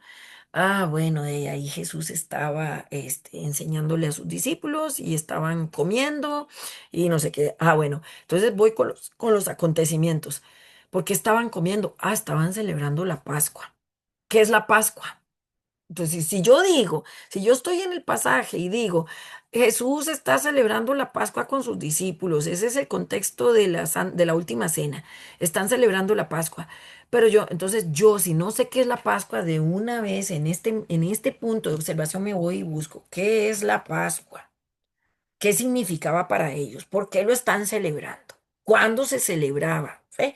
Entonces, lugares, acciones, ¿dónde estaban? En un aposento, ¿en la casa de quién? Porque estaban ahí comiendo. Lugares, ocasiones, otros detalles que estaban comiendo. Porque estaban comiendo eso. Hasta la comida tiene un significado, pero de momento usted no se va a poner a interpretar, solo se va a poner qué estaban comiendo, por qué estaban comiendo, quiénes estaban, qué hizo Jesús. Este, ay, cogió un baldecito y un lebrillo y entonces se fue y lavó los pies. Ah, bueno, yo primero busco todo, no interpreto. Es que Jesús en ese momento les quería enseñar sobre el servicio. No, en esta parte no entra eso. Usted solo ve el pasaje. Entonces ahora dice, para observar el pasaje y anotar los detalles tenemos que aplicar varias actitudes. Una actitud es que miremos el pasaje. ¿Cuál es la segunda actitud? Miremos el pasaje. ¿Cuál es la tercera actitud? Miremos el pasaje. ¿Cuál es la cuarta? Miremos el pasaje o porción bíblica hasta que usted descubra el más mínimo detalle. Tenga un diccionario a la par. Porque, por ejemplo, pongo una lámpara no puede estar debajo de un almud. Y yo, ay, sí, qué lindo. Y viene alguien y dice, ay, hermano, disculpe, ¿qué es un almud? No sé, hermano. No, pues, tenga diccionario a la par. Entonces, vea lo que dice otra vez. No es exagerado mirar, mirar, mirar la porción bíblica. La podemos leer todas las veces que usted quiera. Si quiere, búsquelo en varios versículos. Si tiene más versiones y si las tiene en físico, bueno. Y si no, este celular y estos aparatos le pueden dar a usted el pasaje en todas las versiones que usted quiera. Pero siempre tenga una base en Reina Valera, lo que les estaba diciendo. Ahora dice. Cada vez que usted lo lea va a notar cosas nuevas y las va apuntando. Otra actitud de este paso es hagamos preguntas hasta que por medio de respuestas sepamos bien cada detalle. Algunas de estas preguntas no tienen respuesta. De todos modos, hágase preguntas y anote las respuestas que encuentra. Las preguntas sin respuesta hasta que lleguemos al paso de interpretación puede ser que aparezcan. Sugerimos iniciar con estas preguntas, 7 preguntas. Esas 7 preguntas, bueno, en inglés se conocen también como las Ws, que es el what, where, who, whose, when, todas esas, pero es quién, dónde, cuándo, qué, cómo, por qué. Así que, entonces, ¿quién está? ¿Dónde está? ¿Cuándo están? ¿Qué están haciendo? ¿Cómo están haciéndolo? ¿Por qué lo están haciendo? Y así que, ¿qué pasó? Eso es lo que usted tiene que contestar sin interpretar. Mm. ¿Quién estaba? Bueno, pues dice que estaba la suegra de Pedro enferma y que Jesús la tocó. Me supongo que como estaba la suegra de Pedro, tal vez estaba la esposa de Pedro. ¿Lo dice el pasaje? No, pues entonces no lo suponga. ¿Qué dice el pasaje? Bueno, ¿dónde? En la casa de la suegra de Pedro. ¿Cuándo? Ahí dice, venían de no sé dónde y no sé qué y no sé cuánto. ¿Qué estaba pasando? Ella estaba enferma. ¿Cómo estaba pasando el asunto? Pues estaba con fiebre, esto, el otro, y Jesús, la toca. ¿Por qué la toca? Para sanarla, pero además para demostrarle a los demás que Jesús estaba violentando la ley, porque estaba violentando la ley. O sea, pero entonces, ¿por qué? ¿Por qué la toca? Bueno, para sanarla, punto, porque eso es lo que dice el pasaje. En la otra, que estaba violentando la ley, ¿por qué lo estaba violentando? ¿Qué quiso enseñar? ¿Qué me quiso decir? Todo eso va en la segunda parte, pero entonces, ¿por qué la toca? Para sanarla. Así que dice, levantó, dice que se sanó, se levantó y empezó a servir. Eso es lo que dice el pasaje, punto. Nos vamos entonces, nos preguntamos, fíjese aquí, ahora vamos a desglosar un poquito las preguntas. ¿Quién, dónde y cuándo nos van a llevar a identificar la escena? Ya usted tiene una escena, usted se la imagina. El cuarto, la mujer enferma en una cama y Jesús entrando al cuarto. ¿Dónde? En esa casa. ¿Cuándo? Venían de yo no sé dónde. Bueno, ya ahí tengo esa primera. Ahora dice, el qué. Esa respuesta nos llevará a concentrarnos en los detalles principales del texto. ¿Qué está pasando? La mujer está enferma y dice que tiene fiebre. Dice, vamos solo a lo que dice el texto, que Jesús entró y la tocó. Bueno. Ahora nos preguntamos cómo y por qué. Estas respuestas nos llevarán a comprender actitudes, acciones, objetivos y motivaciones de los personajes. ¿Por qué Jesús entró al cuarto? Para sanarla. ¿Qué motivación tuvo ella? Inmediatamente que fue sana se levantó a servir. Bueno, entonces ahí voy contestando. El así que, la respuesta nos llevará al resultado o la culminación del pasaje. ¿Qué pasó al final? Ella sirvió. Ella se curó y sirvió. Punto, culminación del pasaje. Entonces, ahí voy. 7 preguntas. ¿Quién? ¿Dónde? ¿Cuándo? ¿Qué? ¿Cómo? ¿Por qué? Y así que. Eso es en la observación. Vamos a la interpretación. Ahora sí, yo me digo qué me dice el pasaje. Fíjese que la primera era qué dice. Ahora es qué me dice a mí, a Cindy Alpizar, qué me dice a mí. Es el acto de reconocer el mensaje que las personas que escribió el pasaje le quiso decir a sus primeros lectores. Al mismo tiempo es el acto de reconocer el mensaje especial que el Espíritu Santo ahora me quiere decir a mí. Entonces, para interpretar, tengo que conocer los contextos bíblicos. Esto lo vamos a llamar perícopa. ¿Qué es la perícopa? Vamos a determinar el pasaje que yo quiero predicar. Pero el pasaje que yo quiero predicar tiene un contexto anterior y un contexto posterior. Entonces dice, en la interpretación la iniciamos con el estudio de los contextos bíblicos del pasaje o porción bíblica que estamos analizando. Es muy importante que recordemos que las escrituras interpretan a la escritura con la iluminación del Espíritu Santo. Tenemos que pedirle al Espíritu Santo que nos ayude. Los contextos son vitales para que conozcamos el mensaje y la intención original y el propósito de la persona que lo escribió. Recordemos que un contexto fuera de que un texto fuera de contexto se vuelve un pretexto. Esto hay que saberlo. Un texto fuera de su contexto se vuelve un pretexto. Entonces, este, tenemos que conocer los contextos del pasaje. Vamos ahí. Ambiente histórico. Vamos al primer contexto del pasaje. El ambiente histórico es muy importante porque nos va a mostrar la cultura y las costumbres en medio de las cuales Dios da el mensaje del pasaje. Voy a hacer una pregunta.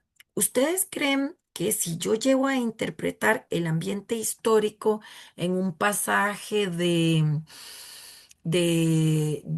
Israel en los tiempos de los jueces, el pueblo de Israel en los tiempos de los jueces, y llego a interpretar un pasaje de Israel en el tiempo de Saúl? Y después llego a interpretar un pasaje en el contexto del pueblo de Israel en el Nuevo Testamento. ¿Ustedes creen que, ese pueblo sea igual o los ambientes históricos sean iguales? Pues no.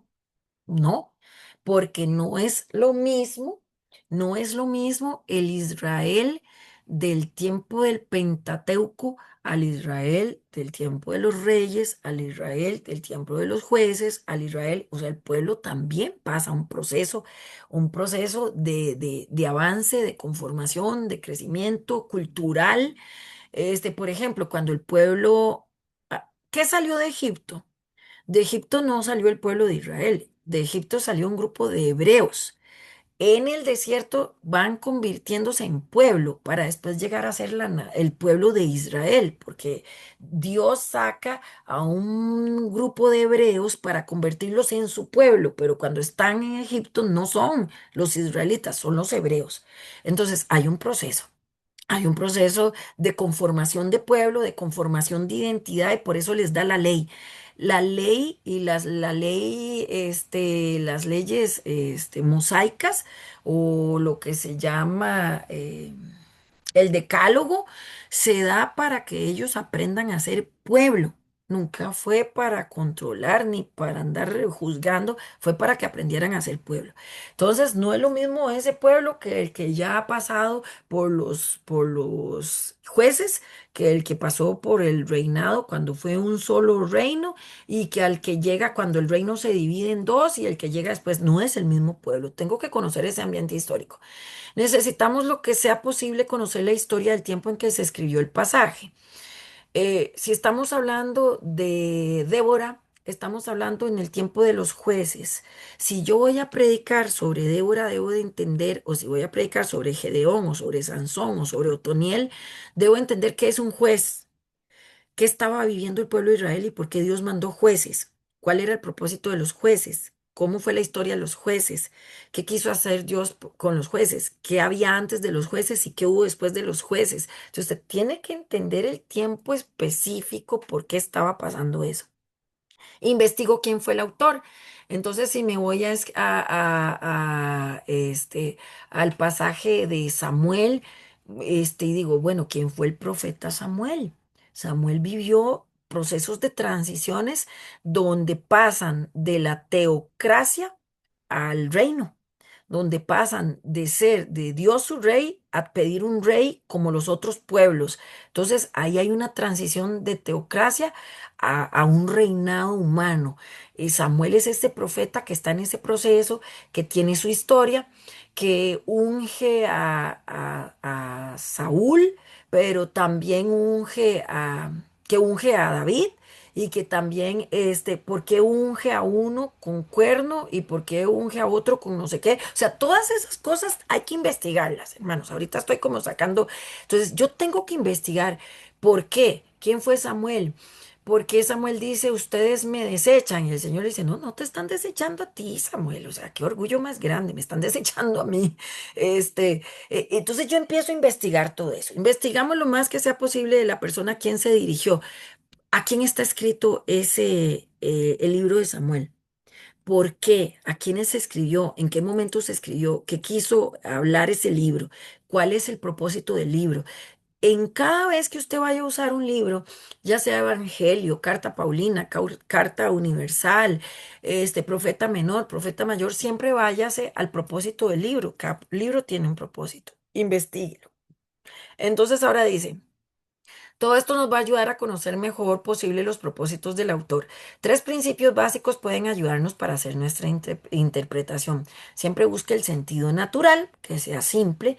Bueno, ¿qué quiso decir? El sentido original, que fue el que se dio en aquel momento, y el sentido general en sí, porque hay un sentido para en aquel entonces allá X, porque hay pasajes, tengo que entender siempre que fueron dichos en un momento específico para una gente específica, pero el sentido general de ese pasaje hoy es y no puede tener contradicciones, no puede tener contradicciones. Entonces, ay, oye, es que esta bandida donde se queda después de un rato se me pega. Vamos a ver, ok. Ambiente histórico, vamos a ver dónde estoy. Creo que es esta. Ok, entonces, tenemos el ambiente histórico, vamos con, ok, sí, entonces quedamos aquí en el ambiente, histórico y es entonces conocer qué estaba pasando. Por aquí había una práctica, aquí termino con esta presentación y vamos a dejar acá. Hoy solo estamos viendo. Ver e interpretar. Todavía no vamos a entrar a aplicar, pero voy a proyectarles aquí la antología un momento para ponerles un ejemplo que está acá, acá. Aquí quiero que veamos algo. Fíjense en aquí, esto es lo que quería decirles acá. En esta parte también de ver, y era parte que no está ahí en el texto, por eso tenía que venirme para acá, en la parte de ver, que es observar, también hay una parte muy importante que tenemos que manejar, y es esto. En este paso de observación también vamos a identificar la forma literaria en que el autor usa para comunicar el mensaje de Dios. En cada pasaje o porción de la Biblia encontraremos una de tres formas literarias básicas de comunicación bíblica. Por ejemplo, vamos a dividir la Biblia en tres formas literarias básicas. Hay muchísimo más, pero entonces hay narraciones o historias, hay enseñanzas y hay poesías. Entonces, si yo voy a enseñar sobre Salmos, Eclesiastés, Job, son libros poéticos.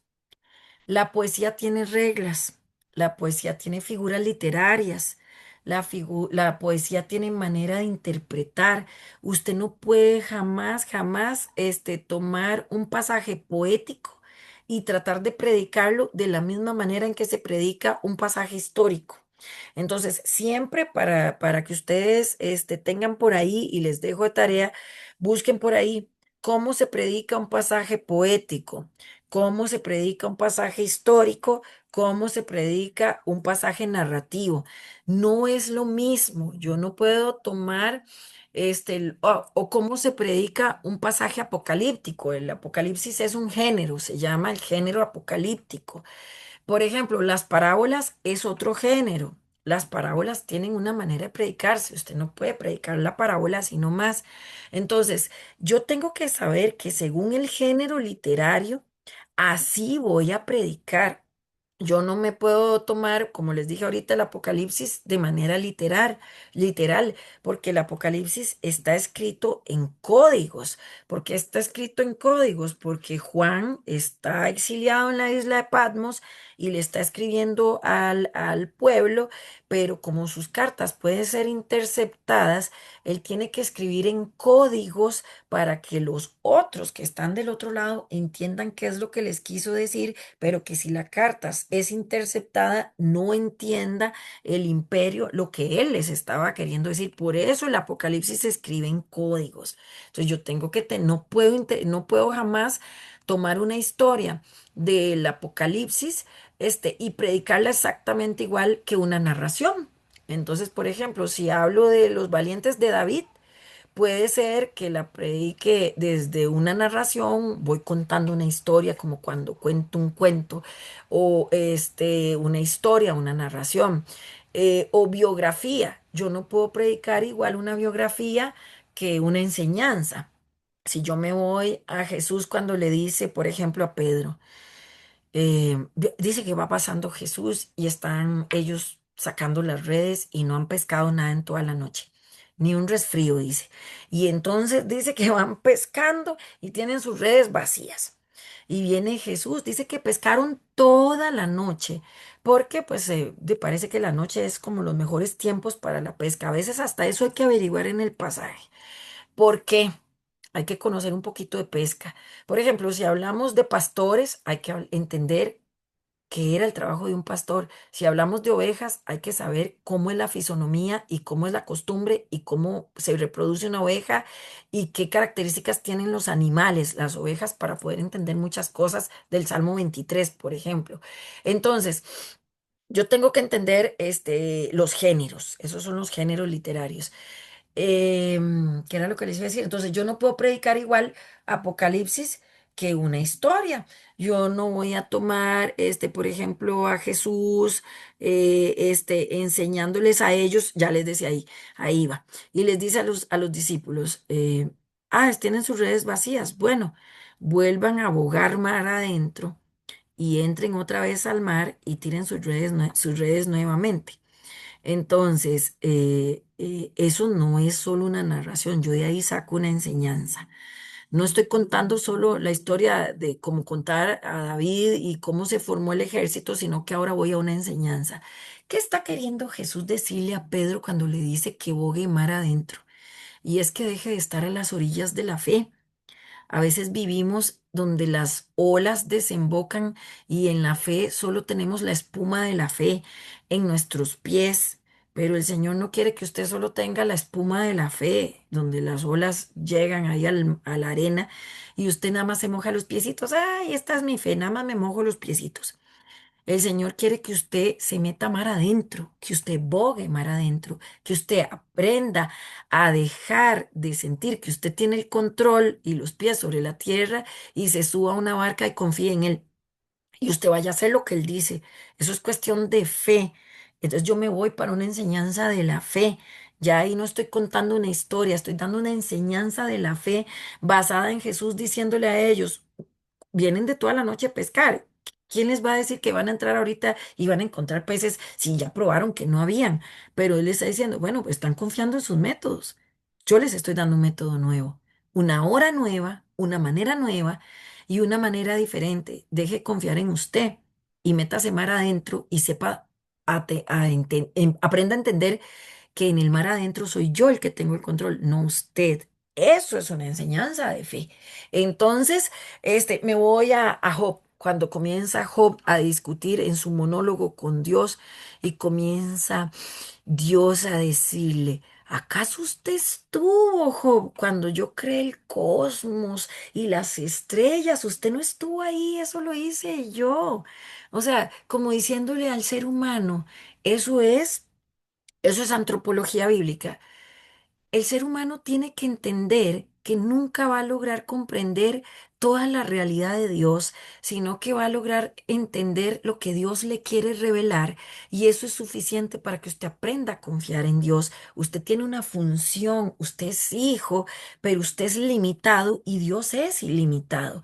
Entonces, cuando esta poesía de Dios hablando con Job es una cuestión de hallar qué es el hombre para ti, Señor, para que de él se acuerde, para que de él te acuerdes, qué es el hombre para ti. Sí, el hombre es hijo amado con herencia, pero Dios es Dios y el hombre es el hombre y el hombre nunca va a poder cuestionar a Dios. Es poesía, es filosofía, es antropología. ¿Cómo lo predico? Lo tengo que predicar de una manera más, no sé, como más emotiva, como más hermanos. Deje de cuestionar a Dios. Aprenda como Job a entender, sé que mi Redentor vive y con él me levantaré. Eso es lo que el Señor quiere, punto. Deje cuestionarlo. Eso es cuestión, es algo poético que viene y le toca a usted hasta las entrañas y le dice, usted no es quien para juzgar a Dios, ni para ponerle condiciones, ni para decirle por qué me pasa esto, ni para qué. Usted nada más sepa que Dios te ama, que por su gracia usted está vivo y que usted depende de Dios. Eso es como una cachetada de realidad, se predica diferente. Entonces, son diferentes, tengo que entender las formas, literarias. Y después dice, con la práctica de la observación y con más estudio literario podríamos encontrar otras formas literarias. Anotemos. Para el paso de observación, miramos, preguntamos, examinamos y volvemos a anotar. Fíjese que aquí viene un ejemplo. Y aquí vamos a ir más o menos quedando. Dice, el paso de observación del estudio bíblico inductivo. Viene una tarea, ve ahí. Escojamos dos pasajes bíblicos, uno del Antiguo Testamento y otro del Nuevo Testamento. Cada pasaje bíblico tiene que tener un mínimo de 4 y un máximo de 20 versículos. Recordemos, lo importante es que sean una unidad con sentido propio. Los versículos, no los dos pasajes, ¿verdad? Si usted va a coger 20 versículos, es que hablen de lo mismo.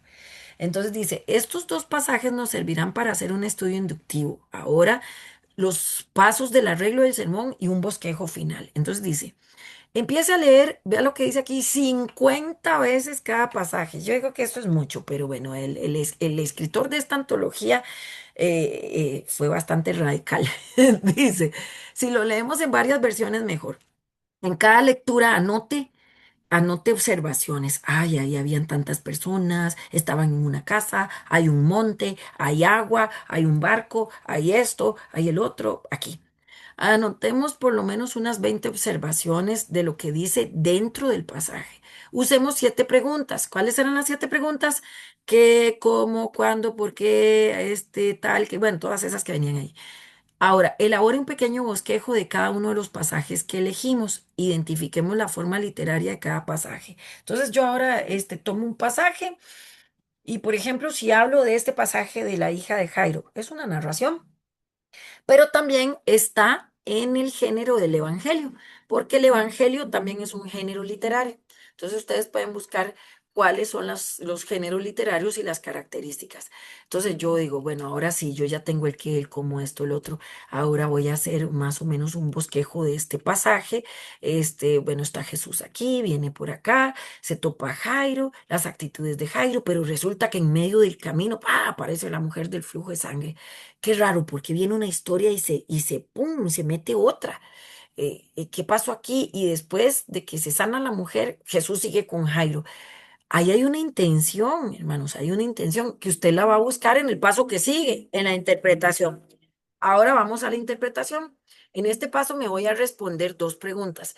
¿Qué significó el pasaje para las personas en aquel momento y qué me dice a mí ahora? Entonces dice eso acá. Ahora voy al contexto bíblico, que era lo que les decía ahorita. El contexto bíblico es encontrar la perícopa. ¿Qué pasaje está antes? ¿Qué pasaje está después? ¿Y por qué yo voy a hablar de esto? Voy a un ejemplo. Les voy a decir. A ver quién me dice cuál es el contexto anterior y cuál es el contexto posterior. Dice que nosotros somos sal de la tierra, somos la sal de la tierra y somos la luz del mundo. ¿Cuál es el contexto anterior de ese pasaje? ¿Cuál es el contexto anterior? Alguien que me diga.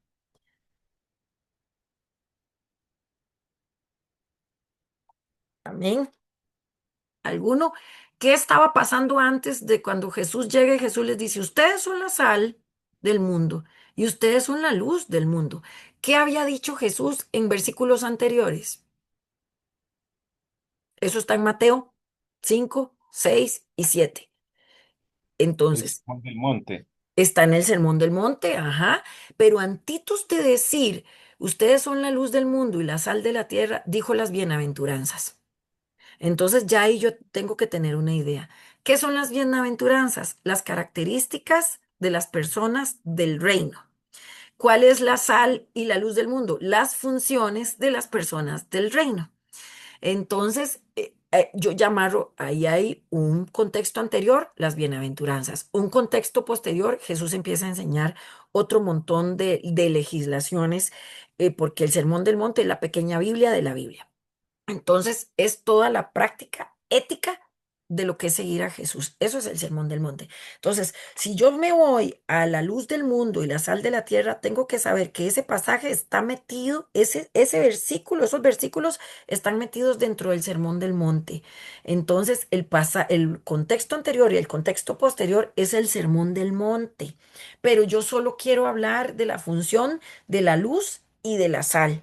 Entonces yo ahí me enfoco, pero tengo que saber que Jesús está hablando de luz y sal porque está diciendo que los que están en el reino, que son aquellos que son bienaventurados, se tienen que portar de esta manera y funcionar de esta manera. Entonces yo tengo que entender el contexto del pasaje para no sacarlo de decir, ay, estaba un día ahí Jesús y seguro estaba comiendo y seguro agarró un poco de sal y se le ocurrió eso. No, no, estaba en un sermón, estaba con un grupo de gente. Entonces, yo tengo que conocer todo ese contexto.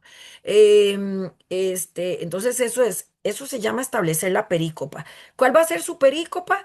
Esos dos versículos donde dice la sal del mundo y la luz del mundo y la sal de la tierra, perdón, la luz del mundo y la sal de la tierra. Esa es su perícopa. ¿Qué hay antes? Las bienaventuranzas. ¿Qué hay después? Más disposiciones e interpretación de la ley. Por eso Jesús dice, oísteis que fue dicho, mas ahora yo les digo, Jesús hace una interpretación de la ley. Entonces, ¿por qué está en un monte? Porque está haciendo un paralelo con Moisés. Moisés da la ley en un monte, Jesús da la nueva ley interpretada en otro monte. La misma de Moisés, pero correctamente interpretada desde el Espíritu. Entonces, esas cosas hay que entenderlas. Por eso él dice, oísteis que fue dicho, mas ahora yo les digo. ¿Por qué? Porque él está tomando la ley y la está interpretando. Entonces, yo tengo que saber que mi pasaje está metido en ese contexto. en ese contexto. Entonces, eso es, ahí, con el ambiente histórico ya lo vimos, quién fue, por qué lo dijo, cuál es la historia del lugar, cuál es la cultura. Por ejemplo, no es lo mismo un pasaje en el Nuevo Testamento que un pasaje en el Antiguo Testamento. En el Antiguo Testamento, cuando hablamos del pueblo de Israel, hay un solo contexto histórico, está el pueblo de Israel, y cultural, está el pueblo de Israel, en sus tierras, en Jerusalén, o en Judea, o aquí o allá. Pero cuando nos vamos al Nuevo Testamento, vamos a entender una cosa importante. Están en un contexto multicultural donde se habla griego, koiné en la calle, se habla hebreo en la iglesia y se habla arameo en las casas, generalmente. Entonces, ¿qué significa? Que Jesús mínimo manejaba esos tres idiomas.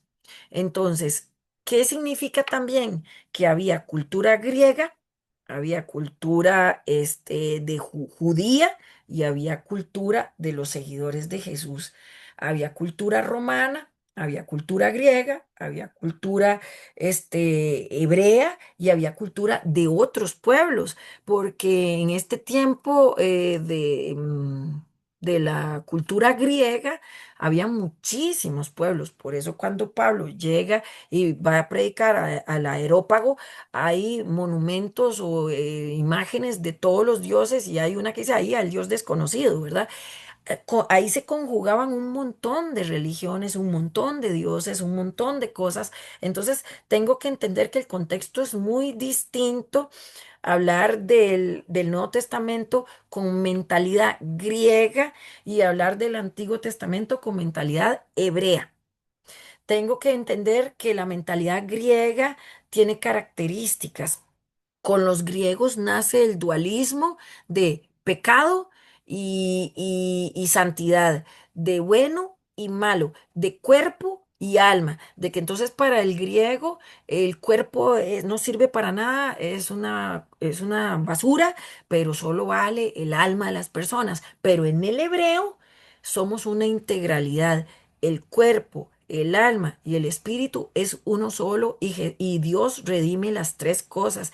En los griegos, ellos empiezan la lucha de la carne con el espíritu, y entonces el pueblo cristiano empieza a creer que el cuerpo es malo y el espíritu es bueno, y eso nunca lo enseñó, eso no es enseñanza bíblica, eso es enseñanza griega.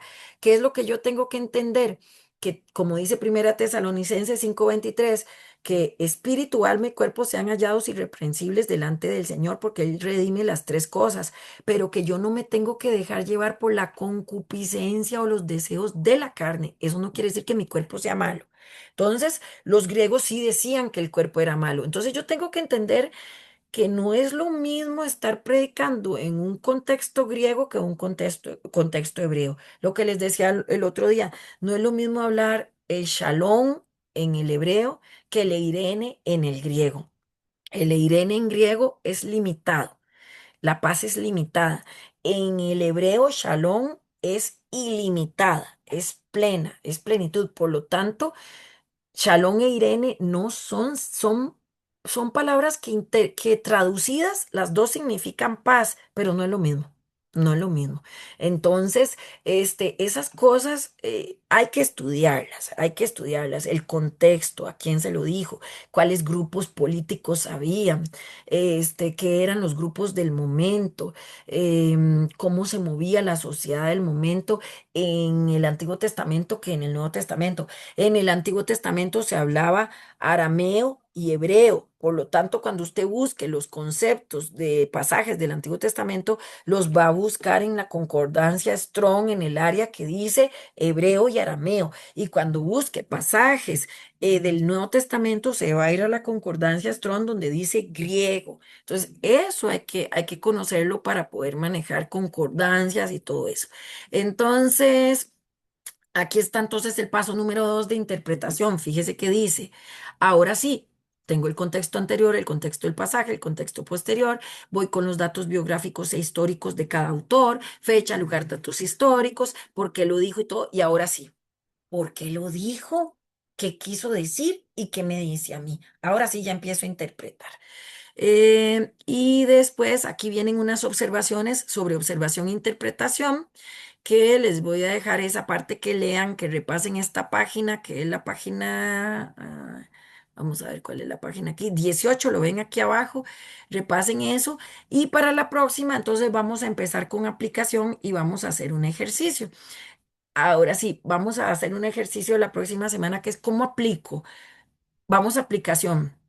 ¿Cómo me ayuda este pasaje en mi crecimiento personal? ¿Cómo me ayuda este pasaje a amar a otros? ¿Cómo me ayuda este pasaje en la familia, en la iglesia, en la comunidad? ¿Cómo me habla este pasaje de la naturaleza? Ay, hermanos, pues vieras que la Biblia habla mucho de la naturaleza. La Biblia también es ecológica. Prioritariamente, ¿cómo me habla este pasaje del amor de Dios? ¿Qué me manda a hacer? ¿Qué me manda a hacer? Entonces Jesús dice ahí, bien has respondido, haz esto y vivirás. A eso es a lo que tenemos que llegar con la prédica. Estudie para que usted responda bien. Cuando sepa que respondió bien, hágalo. Y cuando usted lo haga, va a vivir, pero va a vivir eternamente, ¿verdad? Esa es la esperanza que nosotros tenemos. Entonces, esto es el método inductivo. Vamos a cerrar un poquito la próxima semana con un pasaje. Todo esto, léanselo, todo lo que es aplicaciones, es la 18, la 19, la 20. Después de ahí vamos a saltar. Entonces, ahora, ¿cómo establezco el asunto de un sermón? Fíjese que la primera era propósito y después vamos a ver el asunto. Y entonces esto sería sobre el método inductivo. Quedamos con la aplicación. Les voy a dejar una tarea para que apliquen, para que hagan una especie de observación, una especie de interpretación pequeñito, pequeñito. Es una tareita pequeñita. Para el próximo lunes yo les voy a dejar un pasaje y les voy a decir qué dice el texto, qué le dice a usted y qué lo manda a hacer. Entonces, va a ser una tarea pequeña, les voy a pasar el pasaje. Esa sería para de hoy en 8 y terminamos con esto y entramos al asunto del sermón. Entonces, hasta aquí quedamos. Voy a dejar de compartir y ahora sí. Entonces, no sé si hay alguna pregunta, algún comentario, sobre este método. Hay un método para el que le gusta estudiar mucho, porque yo sé que aquí tengo hermanos muy, muy, que deseosos de aprender. Hay un método que se llama la Lectio Divina, para el que lo quiera buscar. Usted lo busca en internet, se llama método Lectio Divina. La Lectio Divina es un método también de interpretación que sirve para hacer grupos de iglesia o en la casa. Entonces la Lectio Divina es igual, ver, juzgar y actuar. Entonces es un método también sencillo y por ejemplo hay la Biblia de nuestro pueblo, hay una Biblia que se llama Biblia versión Nuestro Pueblo, que por cierto es una Biblia completa, trae los libros deuterocanónicos, pero está basada, a veces trae desarrollada dentro de ella la Lectio Divina. Entonces, es para entender el método, ¿verdad? Que es ver, juzgar y actuar. O observar, interpretar y aplicar. O lo que se conoce también como el método latinoamericano. Ese es el método que nosotros estamos usando.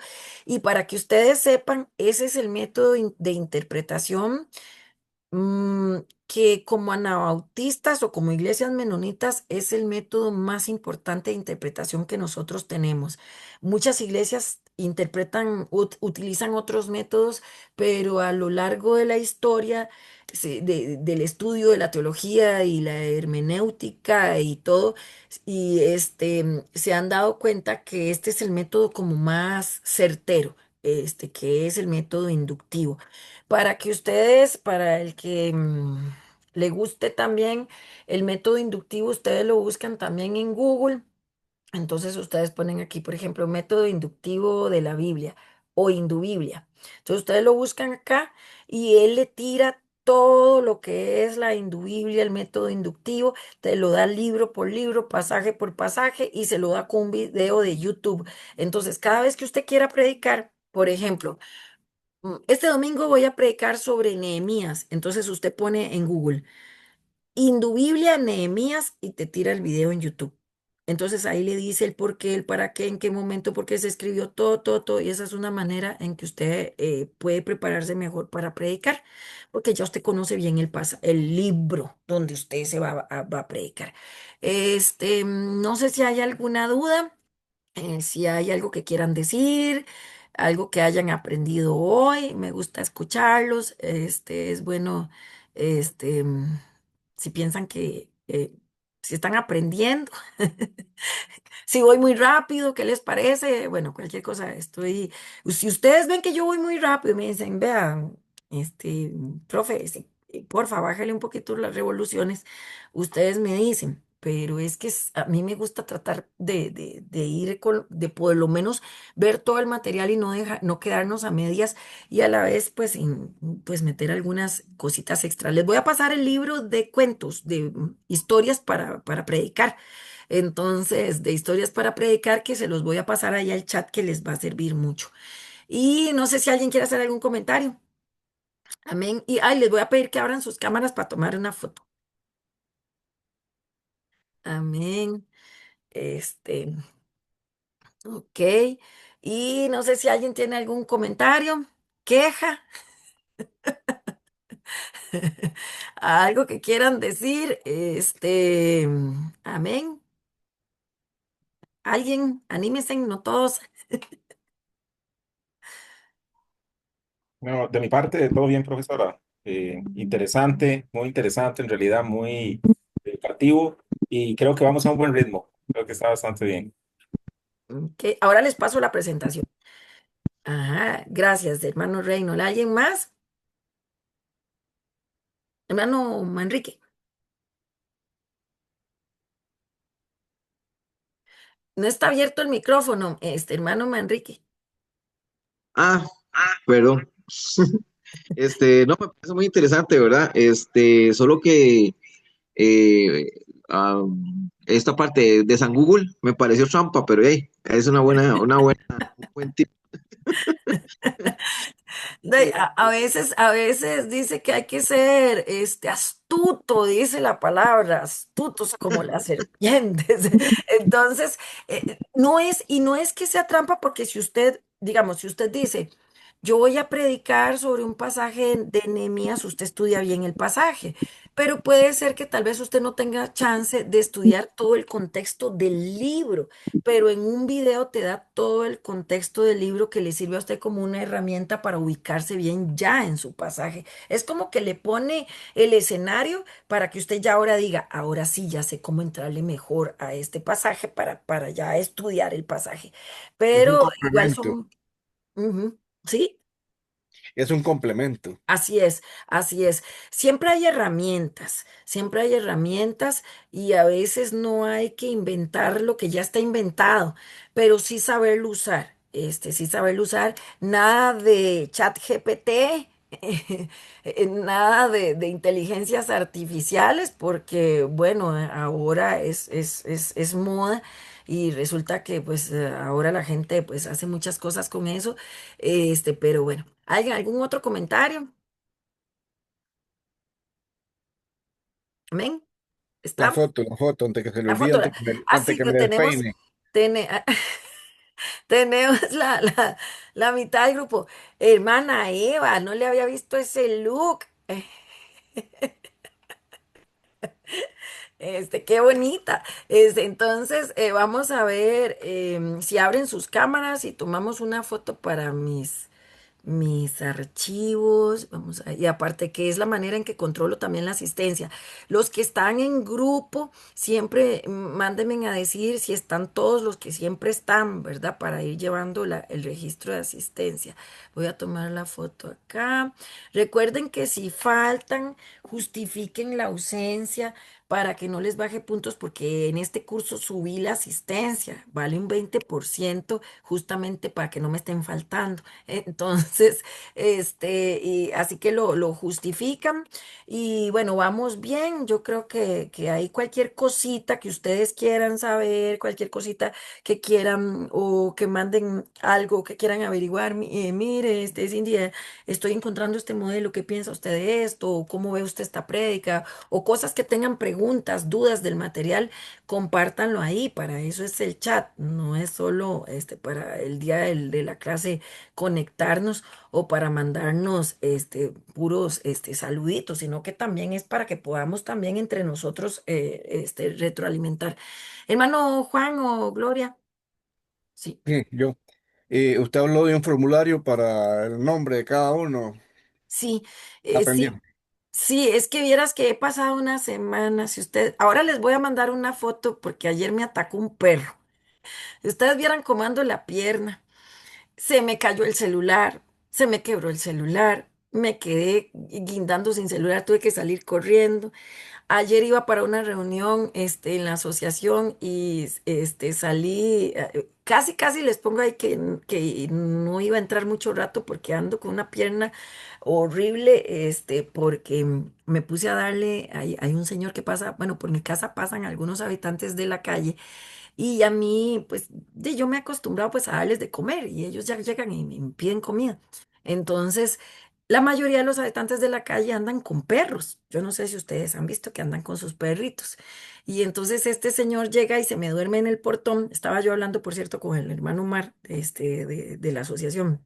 Y estoy hablando por teléfono y entonces me pide café y resulta que yo chorreo el café y cuando salgo a darle el café se me durmió en el portón, sentado así. Y el perro está a la par. Entonces cuando yo salgo con la jarra de café, con el bollo de pan, le toco el hombro y le digo, Rullo, Rullo, aquí está el café. Y el perro piensa que yo le voy a hacer algo al señor porque los perros son muy protectores de los habitantes de la calle. Entonces, donde yo estoy con el café y el pan, el perro se me tira encima. Y me ha pegado una mordida, se me pegó de la parte de atrás de la rodilla y me agarró la pierna y me la hacía para allá. Y era un perrote así. Y yo le di el café y él despertándose, y yo solté el café y yo con el teléfono aquí, hablando con el hermano, soltándome el perro de la pierna, el perro guindando del buzo. Bueno, la cuestión es que si ustedes vieran cómo ando la pierna, bueno, ya ahorita ya me eché ahí un spray y ya he hecho toda la cuestión. Entonces hoy tuve que salir y ahora decía yo, ay, yo debería descansar un poquito porque ayer llegué tardísimo a la casa y todo, pero yo, no, la verdad es que ya cuando uno está con los hermanos y toda la cuestión se le pasa el tiempo y se siente ya motivado y contento y se le olvida a uno las cosas. Entonces, para que estén, ahí está Tatiana, que no me deja mentir, que es de la iglesia, que me regañaron que porque no me había ido al hospital y toda la cuestión, pero no me ha dado rabia, hermanos. Entonces, Soy mi eh, cólera. O solo sea, cólera. Rubio comió pan y café, pero el perro comió carne. El perro tuvo un festín de muslo. Bueno, hermanos, entonces, que el Señor me los bendiga. Gracias. Vamos a hacer una oración y nos despedimos. Ya son las 9:05 y nos despedimos y les dejo la tareita entonces para la próxima semana. Amado Padre, te damos gracias, Señor, en esta hora por tus bendiciones. Gracias, papá, porque a pesar de muchas cosas que nos pasan y de situaciones a veces complicadas, sabemos que tú eres bueno. Y dice la palabra que siempre bueno, no de vez en cuando, siempre bueno. Gracias, Señor, porque tú sigues teniendo el control de nosotros, de cada uno de nosotros, de mis hermanos. Señor, bendícelos, bendice este tiempo, Señor, con el que compartimos. Que sea siempre tu Espíritu Santo llevándonos a toda verdad, a todo entendimiento, Señor. Y ayúdanos, Señor, a ser siervos, Señor, pero siervos eficientes, personas que podamos compartir tu palabra de manera correcta, pero sobre todo, personas llenas de tu espíritu, Señor. Personas que tengamos esa vivencia, esa letra interna, Señor, en nuestros corazones para poder predicar desde el corazón, desde la vivencia, desde el testimonio. Señor, ponemos cada una de nuestras iglesias. aquí representadas delante de ti. Bendice nuestros pastores, bendice nuestras congregaciones, bendice nuestros hermanos, Señor, y multiplica, Señor, y añade más obreros a la obra, Padre, te lo pedimos en el nombre de Jesús. Ayúdanos a descansar, Señor, en esta noche. Padre, bendice a cada hermano, sus familias, cada hermana, en el nombre de Jesús. Amén. Bueno, hermanos, que el Señor me los bendiga. Amén, amén. Bendiciones. Descansen. Buenas Amén. Buenas noches. noches. Buenas Buenas Buenas noches. noches, noches, bendiciones a Hasta bendiciones, todos. por luego. favor, Buenas Dios noches. les bendiga. Descansen. trabajar.